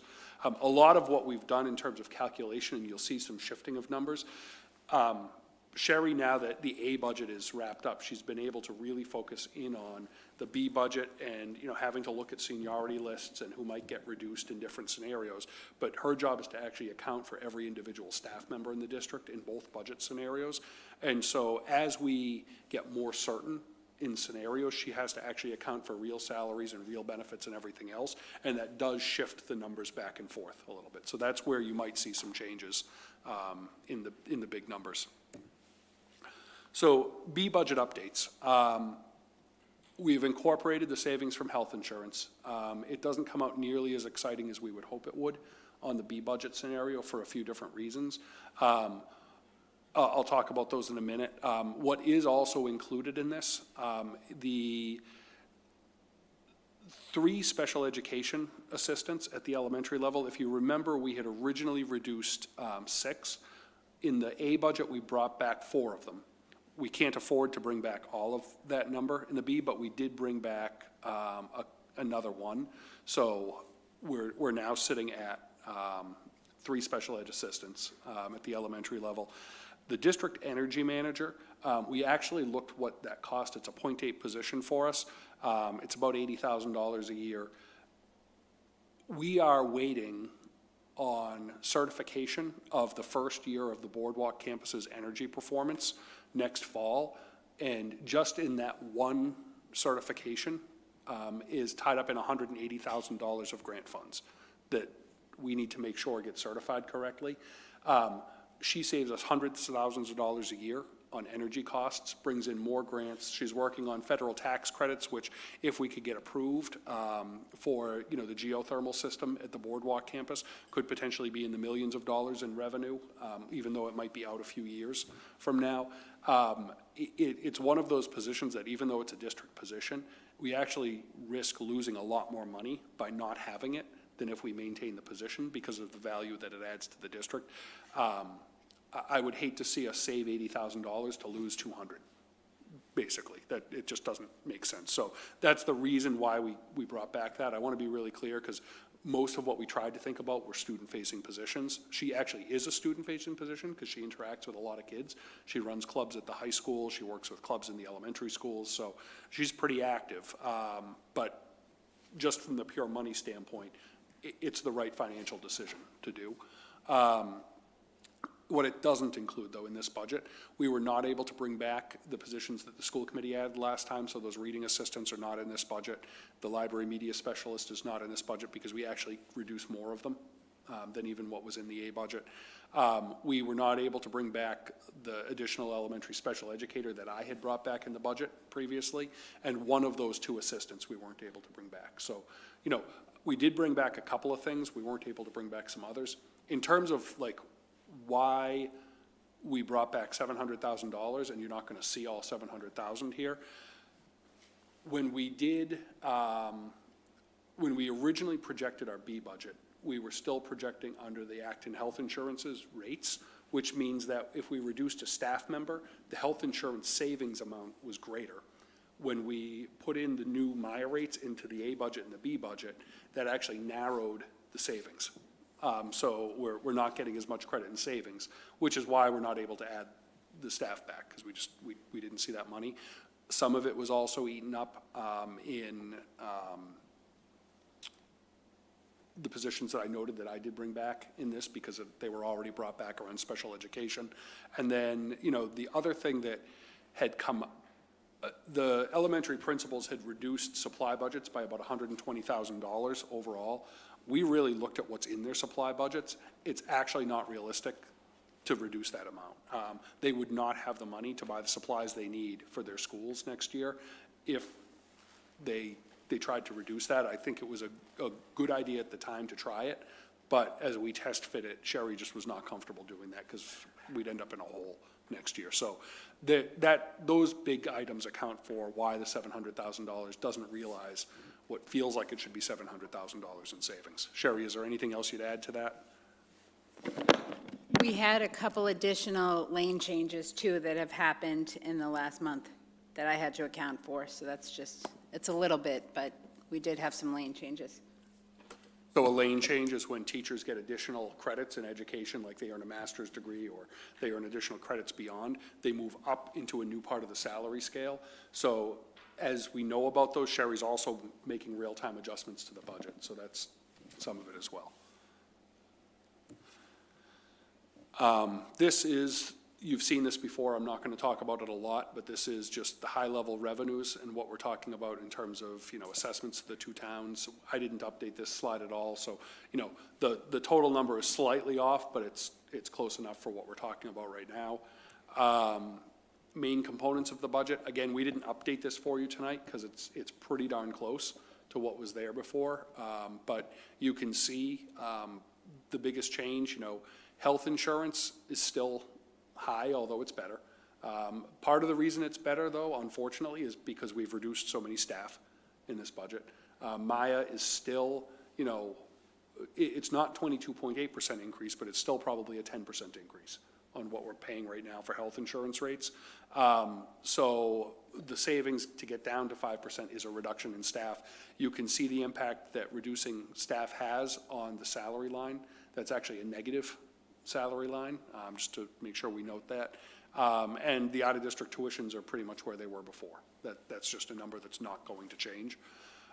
So that's the overall big picture of where the B budget sat. Want to be just really clear that, you know, we have, and this is an old slide, so we've already talked about potential changes to school organization. We have now, we know there's going to be a process for that. It's not part of the FY25 budget, but it is something that I know school committee's already thinking about. How are we going to launch that? What's the timeline? What's the right process that we need to have? So that's going to be forthcoming later this spring. We'll talk more about it. You know, I do worry about the progress we're making around social emotional learning. There's loss of a coordinator there. We lose potential supports around mental health with Cartwheel and Assabet on this. We talk about, you know, having to reduce counselors. A lot of the work around MTSS we struggle with, and I include, quite honestly, our curriculum coordinators in that work around MTSS, because Tier 1 instruction is the foundation of MTSS. It's not the add-on, and so making sure we have strong programming and curriculum is part of that work. Some of the equity and belonging work as we think about shifting kids around the district potentially, or having to, you know, really increase class sizes well beyond school committee guidelines is also a concern. Capital spending is reduced significantly here, and we have some real significant needs in our buildings across the district. And then OPEB funding, and just thinking about kind of the long-term financial health of the district is also reduced capacity in this budget. We are relying heavily on families for fees at this point. You know, I mean, I think I've heard a couple of families calculate out, they might have a high school student who plays a couple sports, they might have a senior who's going to park on campus and other things, and, you know, they might end up with $1,000 higher fee structure under this B budget, so that's certainly something to think about. We looked at all the cost centers to try and save as much as we could in non-staffing positions. And again, this is an old slide, but we're now down to about 86 positions, not 90. We did, just as a reminder, I talked about class size before. We wanted to look across the district and balancing class size. So we actually started by looking at all class sizes in every classroom across the district, looking at the averages and saying, you know, what would we need to do with school committee guidelines to create kind of a fair structure across all the schools. I don't want to call it equitable, because there's nothing equitable about large classes, but a fair structure. And so we started with, okay, could we do it within school committee guidelines? It couldn't happen. We actually had to increase all of our class sizes first to 2 students beyond school committee guidelines as the average for all class sizes. So we're talking about, instead of, you know, having 18 to 20 students in a kindergarten class, we programmed at 22. Instead of having, you know, 20 to 22 kids in the early grades in elementary, we're now talking about 24. And in the upper grades at elementary, we're talking about 26, and then 26 to 26 plus as kids progress at older grades beyond that. So that's kind of the class size impact. And then we went back to the principals and said, we're still going to need you to have to reduce more. And so we kind of gave them rough allocations based on the general enrollment of the district. And that's how we kind of started this process. And then we went back and kind of checked it to make sure that it had reasonable impact across different levels. So new revenue, about $600,000. I'm not going to talk about this, but you can see it comes from, you know, some migrant shelter reimbursement. Athletic fees are higher in the B budget than they were in the A budget. That's not something we want to do. Kindergarten tuition increase as well, $500. What I will say is the mechanics for the kindergarten tuition increase are that when we increase tuition, that goes into the revolving account, which means we offset more of the staff from our general budget into the revolving account. That puts us further behind in the goal of reducing kindergarten tuition, and it makes it harder. Just a quick question on this. You note athletic fee and kindergarten tuition increases, and you note the delta, but can you tell us what the total amount would be for athletic fees per student per sport and for each individual kindergarten class? Yeah, I don't have it in front of me, I apologize. Kindergarten tuition, $2,300 in this scenario, up from what, 1750? 18, thank you. And then athletic fees are, I want to say, we're at 250, I think, right now. And so, which is about $100 less than our peer communities. So the A budget made us more comparable to the peer communities. Adding the 100 puts us, you know, pretty much well beyond the peer communities.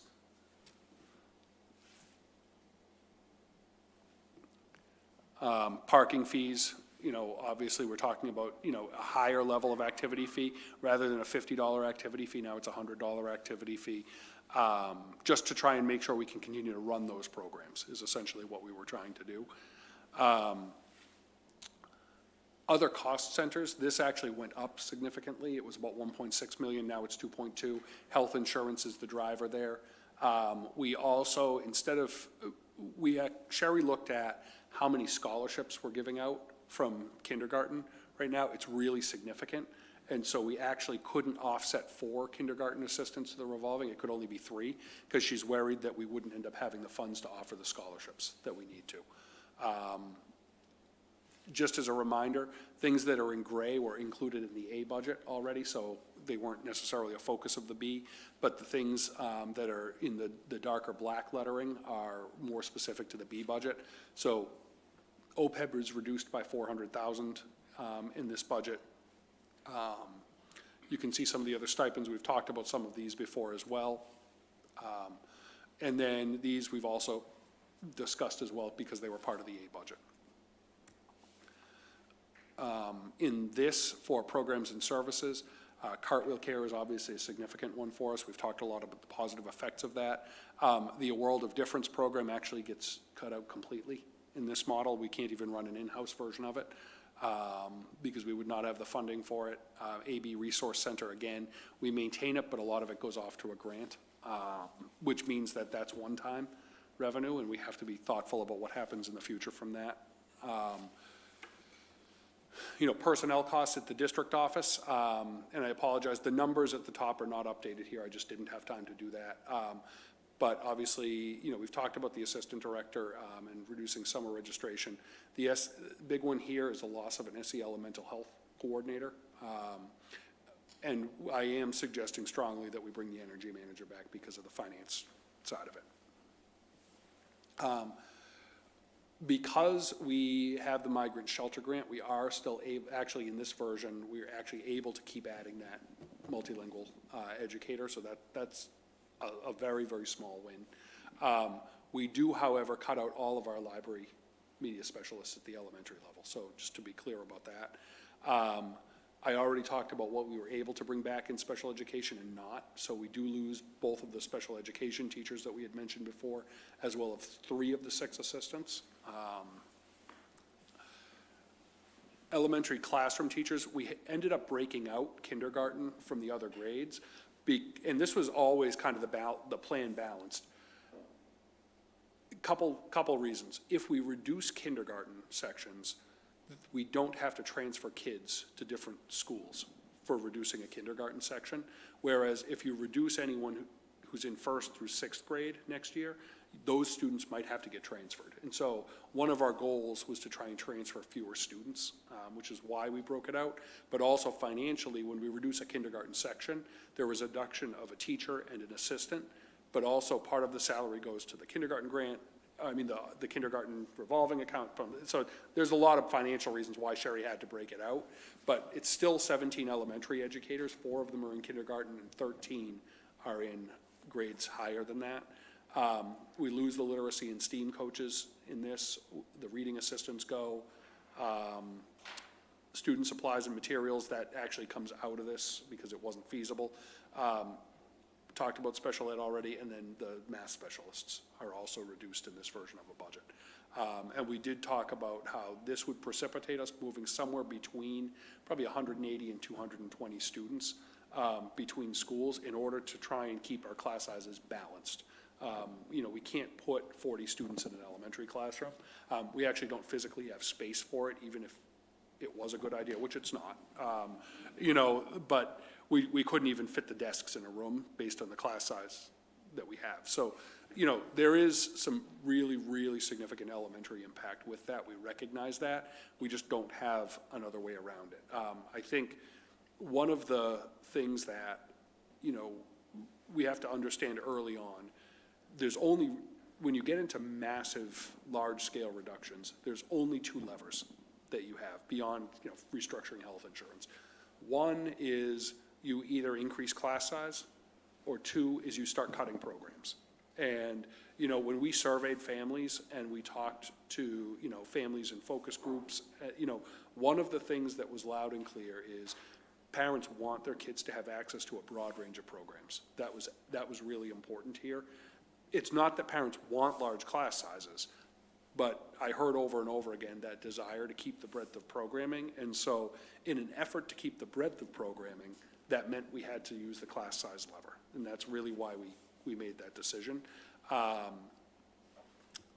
do think also as we get into this discussion, if we're going to have to move this many students, if we have to go with the B budget, we will likely come to you and ask you to remove the hometown guarantee that allows any student from Acton to, have the opportunity to remain in Acton, and similarly for Boxborough. It's not as much of an impact on Acton. It actually has a significant impact on Boxborough. The reason we have to do that is if we're cutting this many sections, we can't have sections of 30 and 40 at Blanchard.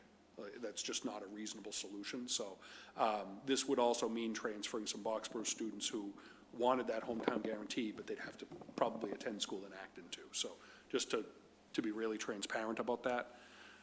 I already talked about this, but this is the average range of class sizes here that you'd end up with. It's in the red, which is our B budget proposal.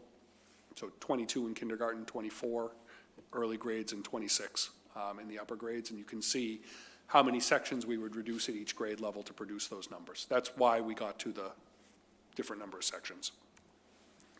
At the junior high, it's 14 and a half positions.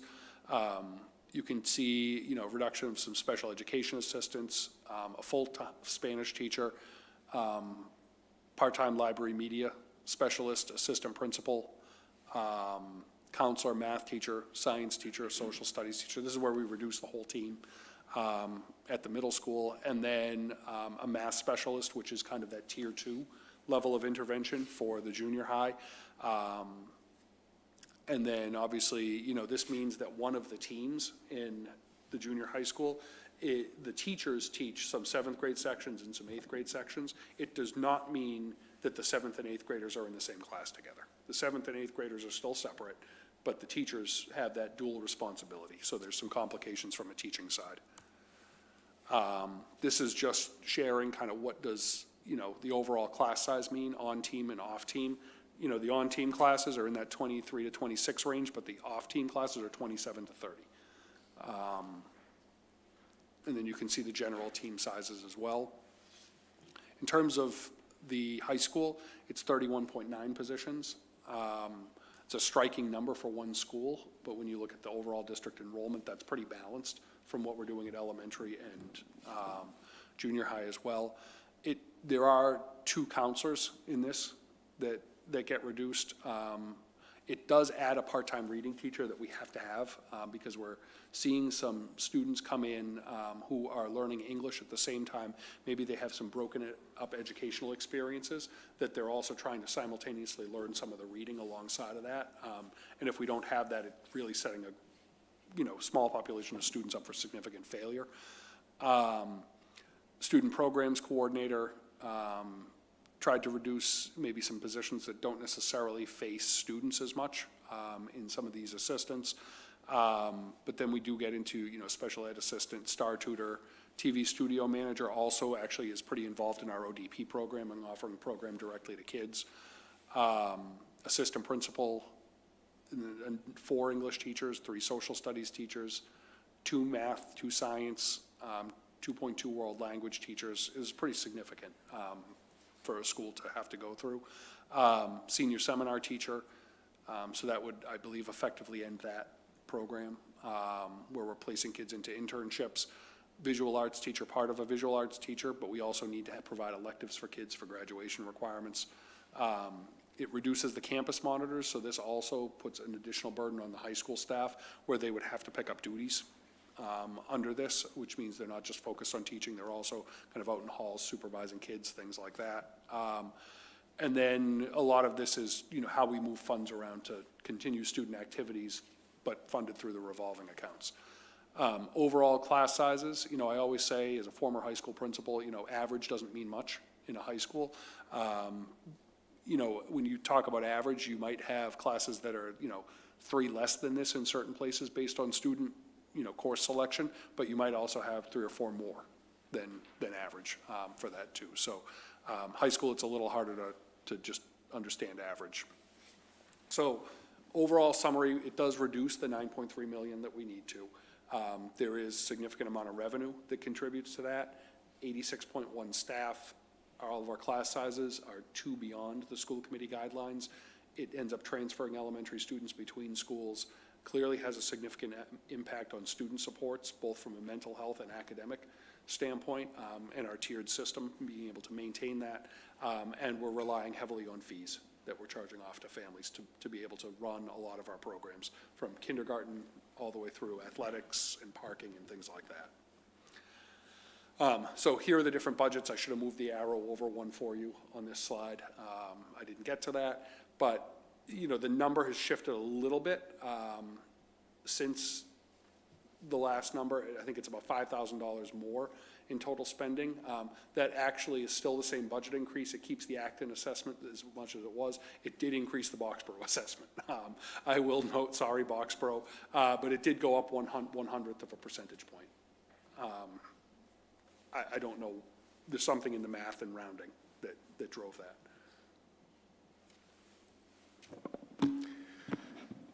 Okay. So one thing I'll say is, even earlier this week, I was hopeful that with the $700,000, I could come to you with some options about what you might want to be able to, do you want to add this back or that back?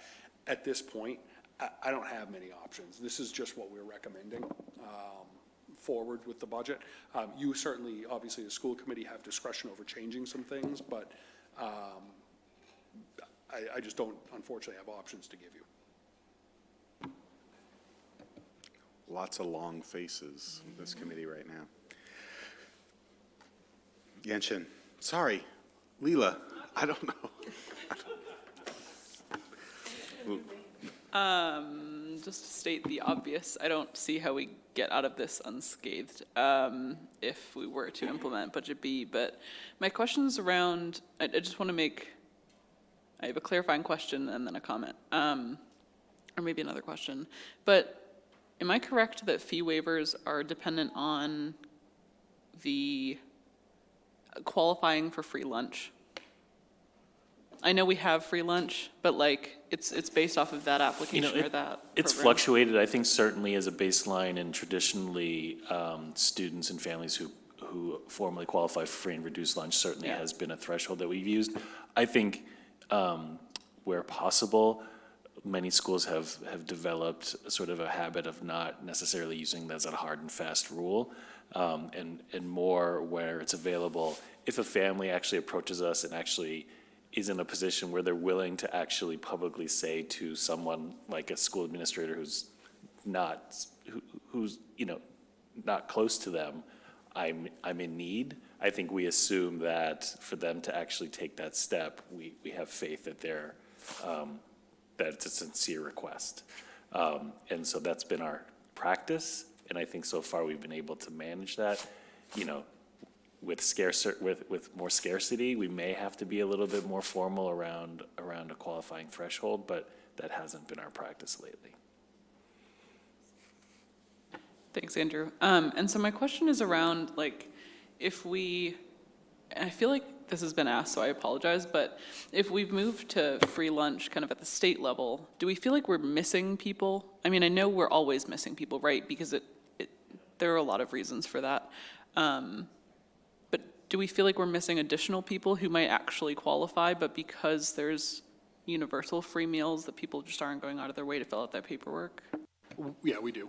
I think we put it right in the Power School portal now so that it's easier for families to provide the information and sign off on sharing it back with us. But I think when the necessity of filling out the paperwork is tied to whether or not you can get the reduced or free lunch, it's much more urgent. And I don't think people all understand that, you know, it also qualifies you for all the other types of waivers.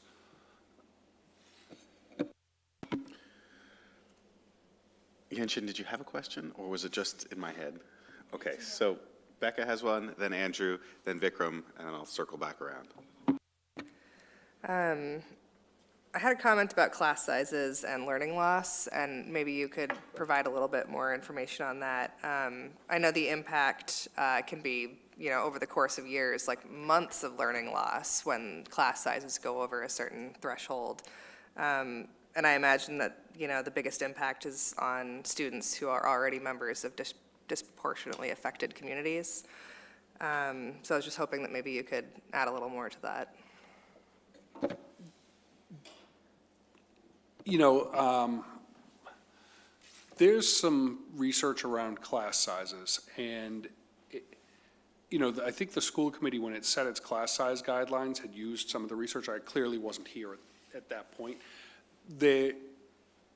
If class sizes are within a certain range, there's actually, I think, relatively weak evidence that like 18 students is going to be better than 20, right? Like, but when you start to get outside of a reasonable range, I think that's where you start to see class size having more of an impact. Deb, is that your understanding of the research as well?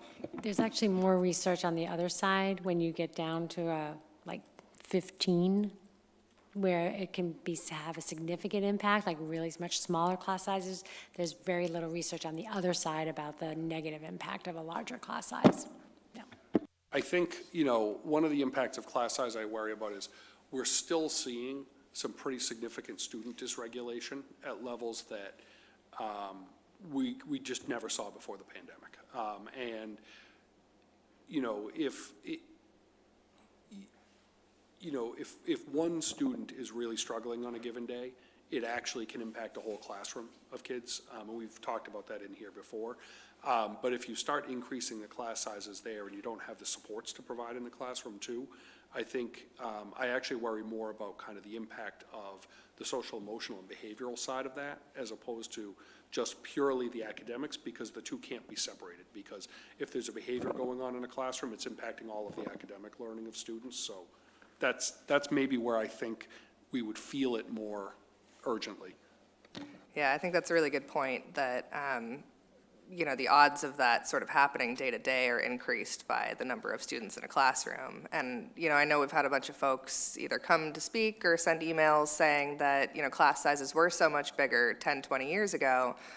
And I've just in my research seen more articles from like 2010, so I don't think that's terribly helpful. But I do want people to sort of understand that we're trying to follow research and use data and, you know, follow best practices, and putting a whole bunch of kids in a classroom could have, you know, really devastating effects, especially on this post-pandemic situation where we're really trying to recover, especially with literacy and the social emotional piece. Thank you. Thanks. And I don't actually expect an answer to this question, but I'm really curious about it. Considering Acton-Boxborough has been pretty consistently highly ranked as a district within the state for the scope of services and everything that goes on in the schools. But considering the changes that are allotting through the B budget, I'm curious as to what other districts in the state would be our new comparables based on, say, level of services, level of school, class size. And it would be interesting to see how this would shift the public profile of the district were it to be implemented. And I'm not sure exactly how I go about that, because I don't know the changes. I'm curious of that. Yeah, I mean, you know, I think in terms of like rankings, would this have an impact on rankings? Yes, it would. And the reason I just use rankings, because, you know, I know our community talks about that, but class size is one, and, you know, student to staff ratio is one of the significant metrics in rankings. So yeah, there's going to be a direct impact on rankings. I think in terms of like what comparable communities are, if you start to look on like DESE's radar website, it's actually really interesting, because the comp communities report that we did in, I think, 2008 or 9, whatever year that was, is not the same comparable communities that DESE says we should we should be looking at. In fact, when you look at like economic status of our families, the more comparable communities now are Weymouth pops up, you know, and some ones that Acton-Boxborough has not necessarily traditionally thought of as the traditional comps. In terms of like student demographics around, you know, race, ethnicity, things like that, Lexington, you know, is a really strong comp. Newton, you know, we still have those, but when you start to dig into economic factors, it's shifted rapidly. And which I think is a testament, and it's the conundrum of where we're at. Our families don't have the economic means, which is, you know, why the schools have more services, and it's also the affordability of living here. It's those two challenges. Vikram? I don't know, I'm a little bit speechless by the whole thing. But really, to Andrew's point, I mean, cutting 90 positions, right? We're essentially decimating the school district, right? So really, how far are those rankings going to fall? And in turn, how's that then going to subsequently affect our property values? I moved here, right, for the school districts. I have 2 kids. One is just about to start kindergarten. The other's going to start 3rd grade. What's going to happen to them? What's going to happen to the value of my house in Boxborough if this doesn't pass? And to think that this could come down to just a small handful of people voting in one way that would just completely decimate things just makes me, it's sort of beyond measure how I feel about it. But how far do you think the ranking would fall as a result of this? I mean, what are we really looking at? I probably couldn't speculate on that. I don't know. You know, it would probably depend on which ranking system you use, whether it's Boston Magazine or Niche or U.S. News and World Report, because they all have now developed their own algorithm that's just not the same. But class size is a factor in all of them. I'll just make a commentary. At this point, I don't think either the ranking or our home values will matter. I think it'll actually be the educational outcome for our students that is going to be the most immediately affected, and that has to be part of our story as well, because the people around this table, we're charged with that first and foremost, and not the ranking of our school district or the value of our properties. And I think that we have to hold that. Everything that we've put effort towards in the past 6 years gets completely removed. And that really is the biggest sort of detrimental outcome. That is the biggest piece of it, that this consequence of B takes away from our students. And that's the key that I'm realizing through all of this tonight, more so than ever. But. Yeah. Tori. And I think that just goes back to our charge and the things we have to do as a group is get the word out, get people to understand the situation, get out and vote for a really hard-fought budget.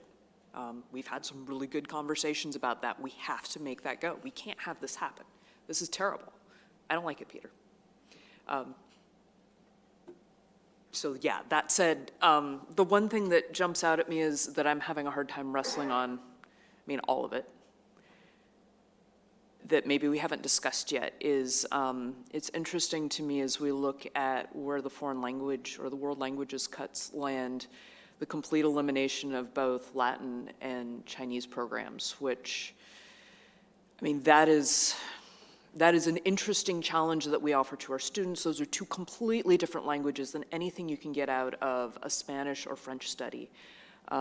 We are losing something that is really valuable to our community, not just from an academic standpoint, but also from a cultural standpoint. And I think that, for me, is kind of emblematic of how all of this hurts. And it's easier to understand that maybe than looking at, we're cutting 4 English teachers, okay? That doesn't seem as like tangible because you're like, oh, well, you know, we're just gonna have bigger English sections. No, I'm sure there are specific English classes that we're not gonna be able to offer as a result of that. But something in our student experience that is really important is the diverse way we challenge people. And we offer opportunities for every single one of our kids to find a way to be successful and challenge themselves in something they care about. And this budget takes that away, and I don't like it. That just goes to the balance of like whether you reduce programs or class size. You know, we really tried to stay away from reducing programs. There are, you know, some school districts, and this is where I actually think it gets alarmist, when they start just reducing programs and in cutting off programs, okay, we're not going to offer music. We're not going to offer art. We're not going to offer PE. We're not going to offer, any world languages or things like that. I mean, that's just not a realistic approach. And by and large, every school system that does that then reverses it in the end, which breeds distrust. I mean, I think, we've tried to preserve the programs knowing it becomes increasingly hard with class sizes. The piece that we got to with Latin and Chinese is the enrollment has been declining for several years, and we got to a point where the class sizes were already pushing the upper limits of what could be tolerated. And so at that point, now you have to start looking at subscription and programs, and can you afford to run a program, and is it returning the cost benefit? And it's certainly not the decision we want, but it's where we ended at, obviously. Yeah, sorry, I don't like it is I don't like the entire B budget, period. I get the position, I get the decision you have to make. We have to get this A budget passed. Just to, when you say, well, for English teachers, the thing is what people don't, I think, really realize is that the other people have the larger class sizes. But if you're an English teacher, my wife's an English teacher, you're suddenly grading a lot more papers. You're up a lot more, you're late, you have, there's just so much extra work that you then have to do. And then you start thinking, well, gee, do I really want to stay in this school district? Or perhaps I go to another school district and I'll have less work and perhaps greater pay. And so then the attrition rate starts going up, and then the school district starts, to start falling, more and more wheels fall off until.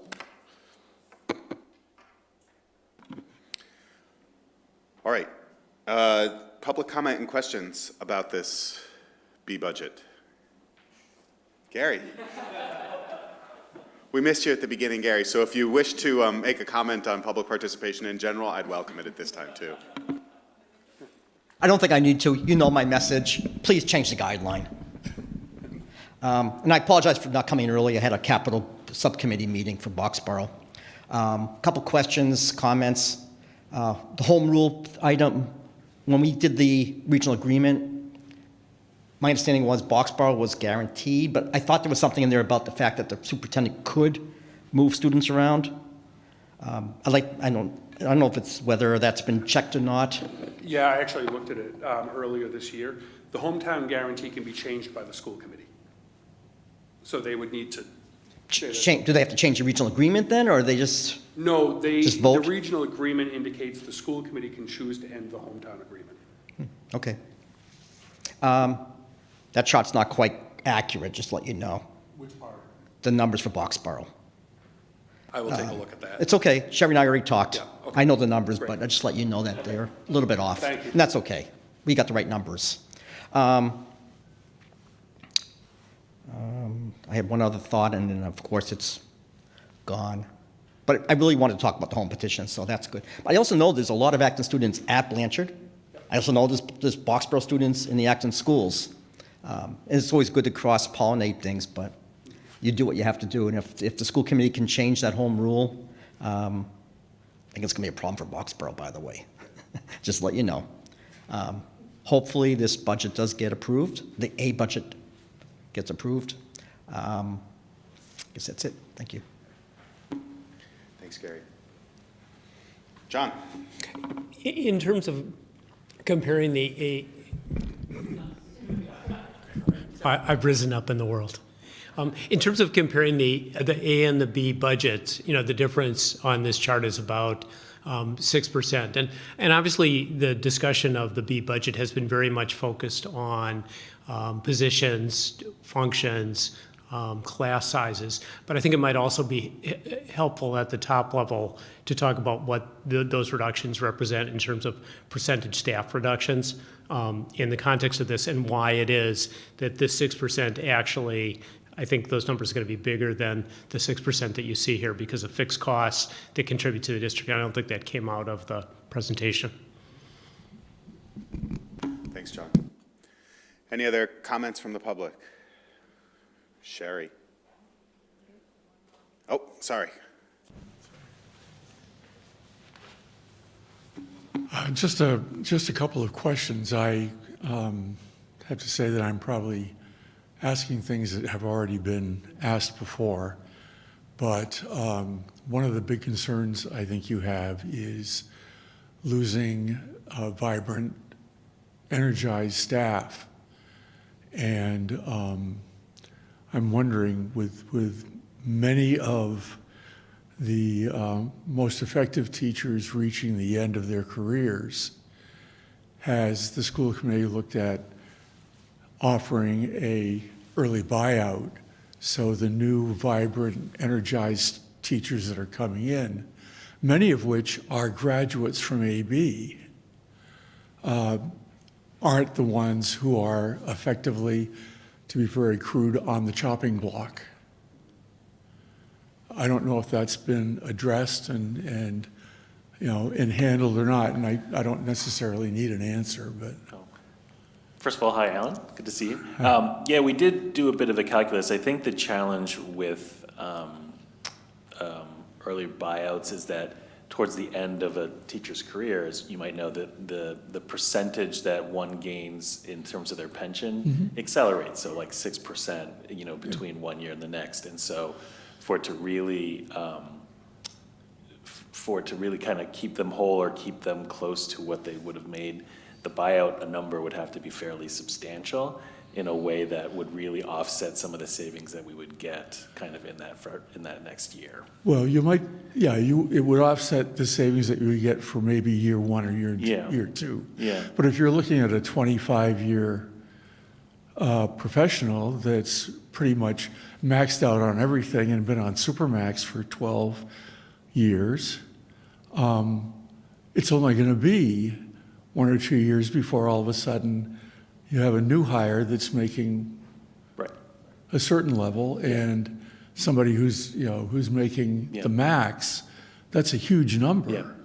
No, so I think to your point, I think if we had the funding to do that, over time we benefit from that. Yeah. I think the challenge though is the initial cost given where we're at right now. I understand. The funding that would need to be available up front is just a bit cost prohibitive. That's the issue. Yeah, I think just to elaborate on that, we actually looked at that very early in the process as a potential. I figured you hopeful. must have. Yeah, certainly. Where the expense side of the budget is so close to zero, there's no current year flexibility to actually do the payout. And then when you look at the reserve account where you could then tap into, those are now depleted. We don't have the funding to actually set aside to do that buyout period that we might otherwise have. Why didn't we think of that 5 years ago? Quite honestly, no. Why didn't we think of that 5 years ago? We haven't had an override in how many years? 10? So why didn't we have an override 5 years ago to fund some of this stuff so we wouldn't be in the situation that we're in now? But that's beside the point. I mean, I can go off for hours on that. But the other thing is, as we look at larger class sizes, one of the things that, in my experience, I taught at the junior high for 15 years. When I started teaching at the junior high, I taught science, and we had leveled science classes. And we really campaigned for saying, all right, we need heterogeneous classes, would really help. And one of my arguments was, well, in my advanced classes, I have kids who are very curious and ask a lot of questions, and it really makes the class dynamic. So I think it would be a good idea if it were heterogeneous, because some of those kids would be in each class. Unfortunately, classes perform to the lowest level. So all of a sudden, those really incentivized kids might still have questions and everything, but they don't ask them in class because it is heterogeneous. The kids who aren't as curious don't want to have to think about that, and so they ridicule the nerds or whatever. And so effectively what that does is it brings down the level of the class. And I'm concerned because I'm seeing this, this is happening in the high school now. This is, a program that you have instituted over the last 3 years that effectively will do that. And yes, we're still going to have the high achievers. We're still going to have The kids do extremely well on the achievement tests. A lot of the teaching effort has gone toward the MCAS and toward the achievement tests, so we'll probably still do pretty well there. I mean, the system has the reputation, the populace has the expectation. And I think that, as you start promoting this override, is you have to say that we have to maintain that expected level of performance. In order to maintain that expected level of performance, we have to pay for it. And, an argument, that I always have is when I stopped teaching at R.J. Gray, I taught at a private school for a year. And I took the same expectations that I had of my students when I was at R.J. Gray to this private school. The tuition at the private school is 3 times the student cost in Acton-Boxborough. And after the first marking period, I was told by the administration I had to change all my grades because they were too low. Because I had much higher expectations than that school had. And we're looking, and the same school now in the high school is charging $60,000 a year for the students to go, to that school. And the standards are not appreciably better. And I know that because my daughter, who graduated from AB, is teaching there now. And she's always complaining about, the kids coming in as freshmen hardly know how to multiply and add. Simple arithmetic they're not being able to do. And so, this is something that is expected of the kids in Acton-Boxborough, and mostly they perform in that way. And I think that's a very important thing that has to just be continually emphasized, because no matter what you're paying in your taxes, your kid's getting a bargain for education. Thank you. Thanks. Sheri, did you have an addition, a correction based on Gary's feedback? I just want to explain Gary's feedback. So you guys voted last week, 114, 380, 105. That was your not to exceed. So what Peter put up there is exactly where our A is right now. We voted not to exceed. The number I gave Gary was the not to exceed because I know it's not going to go higher than that. So that's the difference of the two numbers. Great, thank you. Yenshin has a question? I actually do this too. It's sort of on the back of the former teacher of R.J. Gray. So I actually don't like the reduction in A budget either. It was over 20 staff being cut, and let alone, I'm looking at 86.1 right now. My question is that I know that the corporate world and the schools are different. In the corporate world, the layoffs are based on your performance. In the schools, rumor was that it's always the youngest, the most junior staff are being let go no matter what, no matter how they perform. Really, Adam?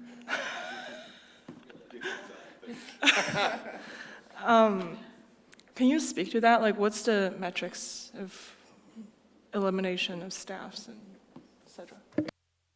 So when we have a reduction in force, the staffing decisions are dictated by our collective bargaining agreement. And so, in a public school settings, Acton-Boxborough is no different. Teachers who do not have professional status are the ones who would first be reduced. And so you gain professional status after 3 successful years in employment in a district. And so before any teacher with professional status may potentially be reduced, you have to first reduce teachers without professional status. And so Teachers without professional status, many of them, for obvious reasons, are at the beginning of their teaching career, so many of our more novice teachers are in that category. You could also have teachers who are veteran teachers but are new to the district. So somebody who taught 10 years in another district and then are here in our district for the first year or two, they would also be non-professional status, and they would also potentially be reduced. And so that, just to make a connection to a previous conversation, if we, were able to successfully recruit teachers of color or other teachers who fit harder to fill roles, and they're still within their first 3 years, they, by contract, would be the first ones who would have to be considered for reduction. All right, we're going to move on after Vikram's question. Just really quickly, if somebody had 10 years somewhere else in another district and came in here, couldn't they say in their contract that they would start at a professional level? Does that ever happen? It just doesn't. No, that's not something that we would, yeah. Okay, thank you, Peter. What I will point out now is that the way we don't get this B budget is if we all, who are residents of Acton, go to the polls on April 30th and vote yes for the override, and then go to town meeting on May 6th and vote yes for the school budget. So everyone who's sitting around this table now, you are now armed with the information and the consequences should an override fail, and we should, May 13th? Oh, May 13th in Boxborough as well, yes. I'll be there for sure. But please go and communicate with your constituents, with the people in your town, and inform them of what the consequences are if we don't have, if we have a failed override, because it's going to be detrimental. And what you saw tonight is not a scare tactic, it is the reality of a failed override. All right, we're going to move on to subcommittee and member reports. There's only one item in here, which is the update on our school committee communication goal. We've had some office hours. Anybody want to report on office hours? Liz? We've had a few inquiring people at the Boxborough location. Just a reminder to everyone that the office hours are also at the Acton Town Hall. We haven't really had very much of a turnout there.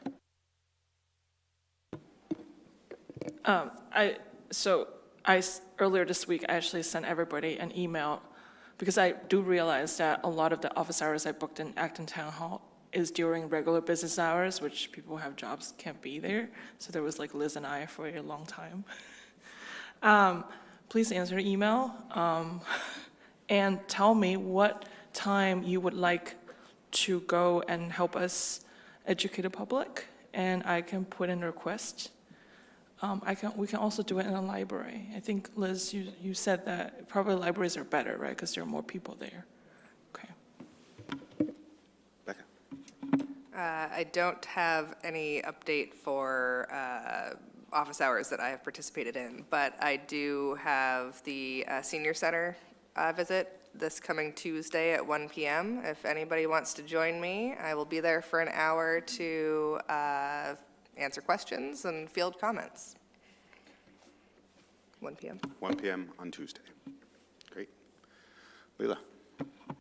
Also unrelated to office hours, but I just wanted to share, AB United Way is supporting folks in volunteering in a variety of ways. One of those is volunteering with students who are housed at the Minuteman Inn, or whatever it's called right now, off Route 2. And so I was doing crafts with some of them, some of the kiddos there, and they asked me if tomorrow was a school day, and I said no, but the next day is, because it was still the weekend, and they were bummed and wanted to go back to school real bad. So I just wanted to share that as kind of a testament to how well we're doing at integrating newer students into our community.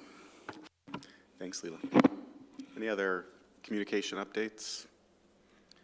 Seeing none, we'll go on to our consent agenda items. We're actually going to vote all of these individually this evening because we have a quick change to one of the meeting minutes.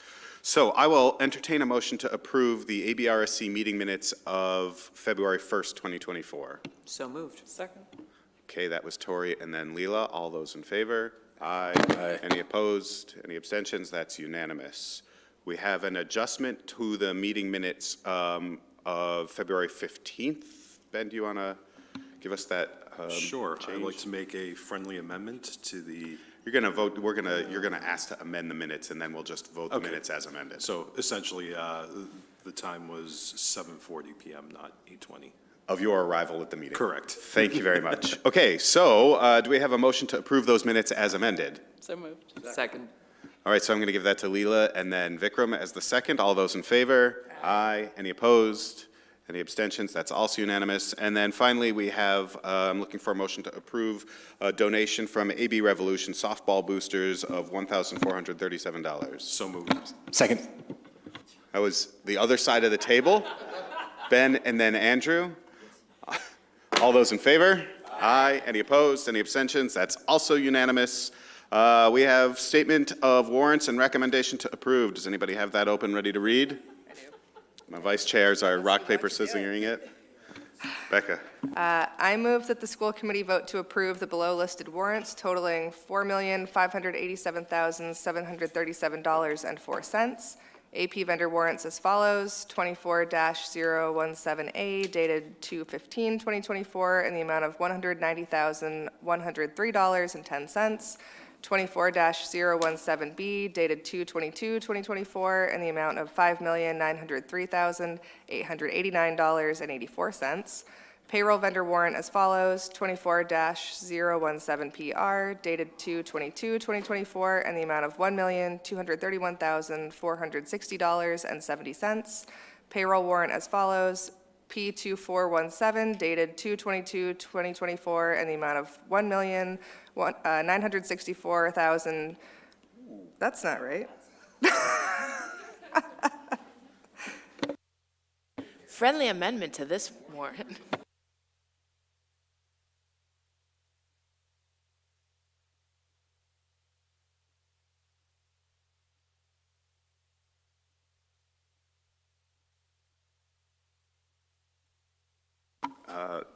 Give me a second, and let me see if I can find in the warrant approval subcommittee email 2417, and I can give you the right number. So we were so close to being done, guys. 2417.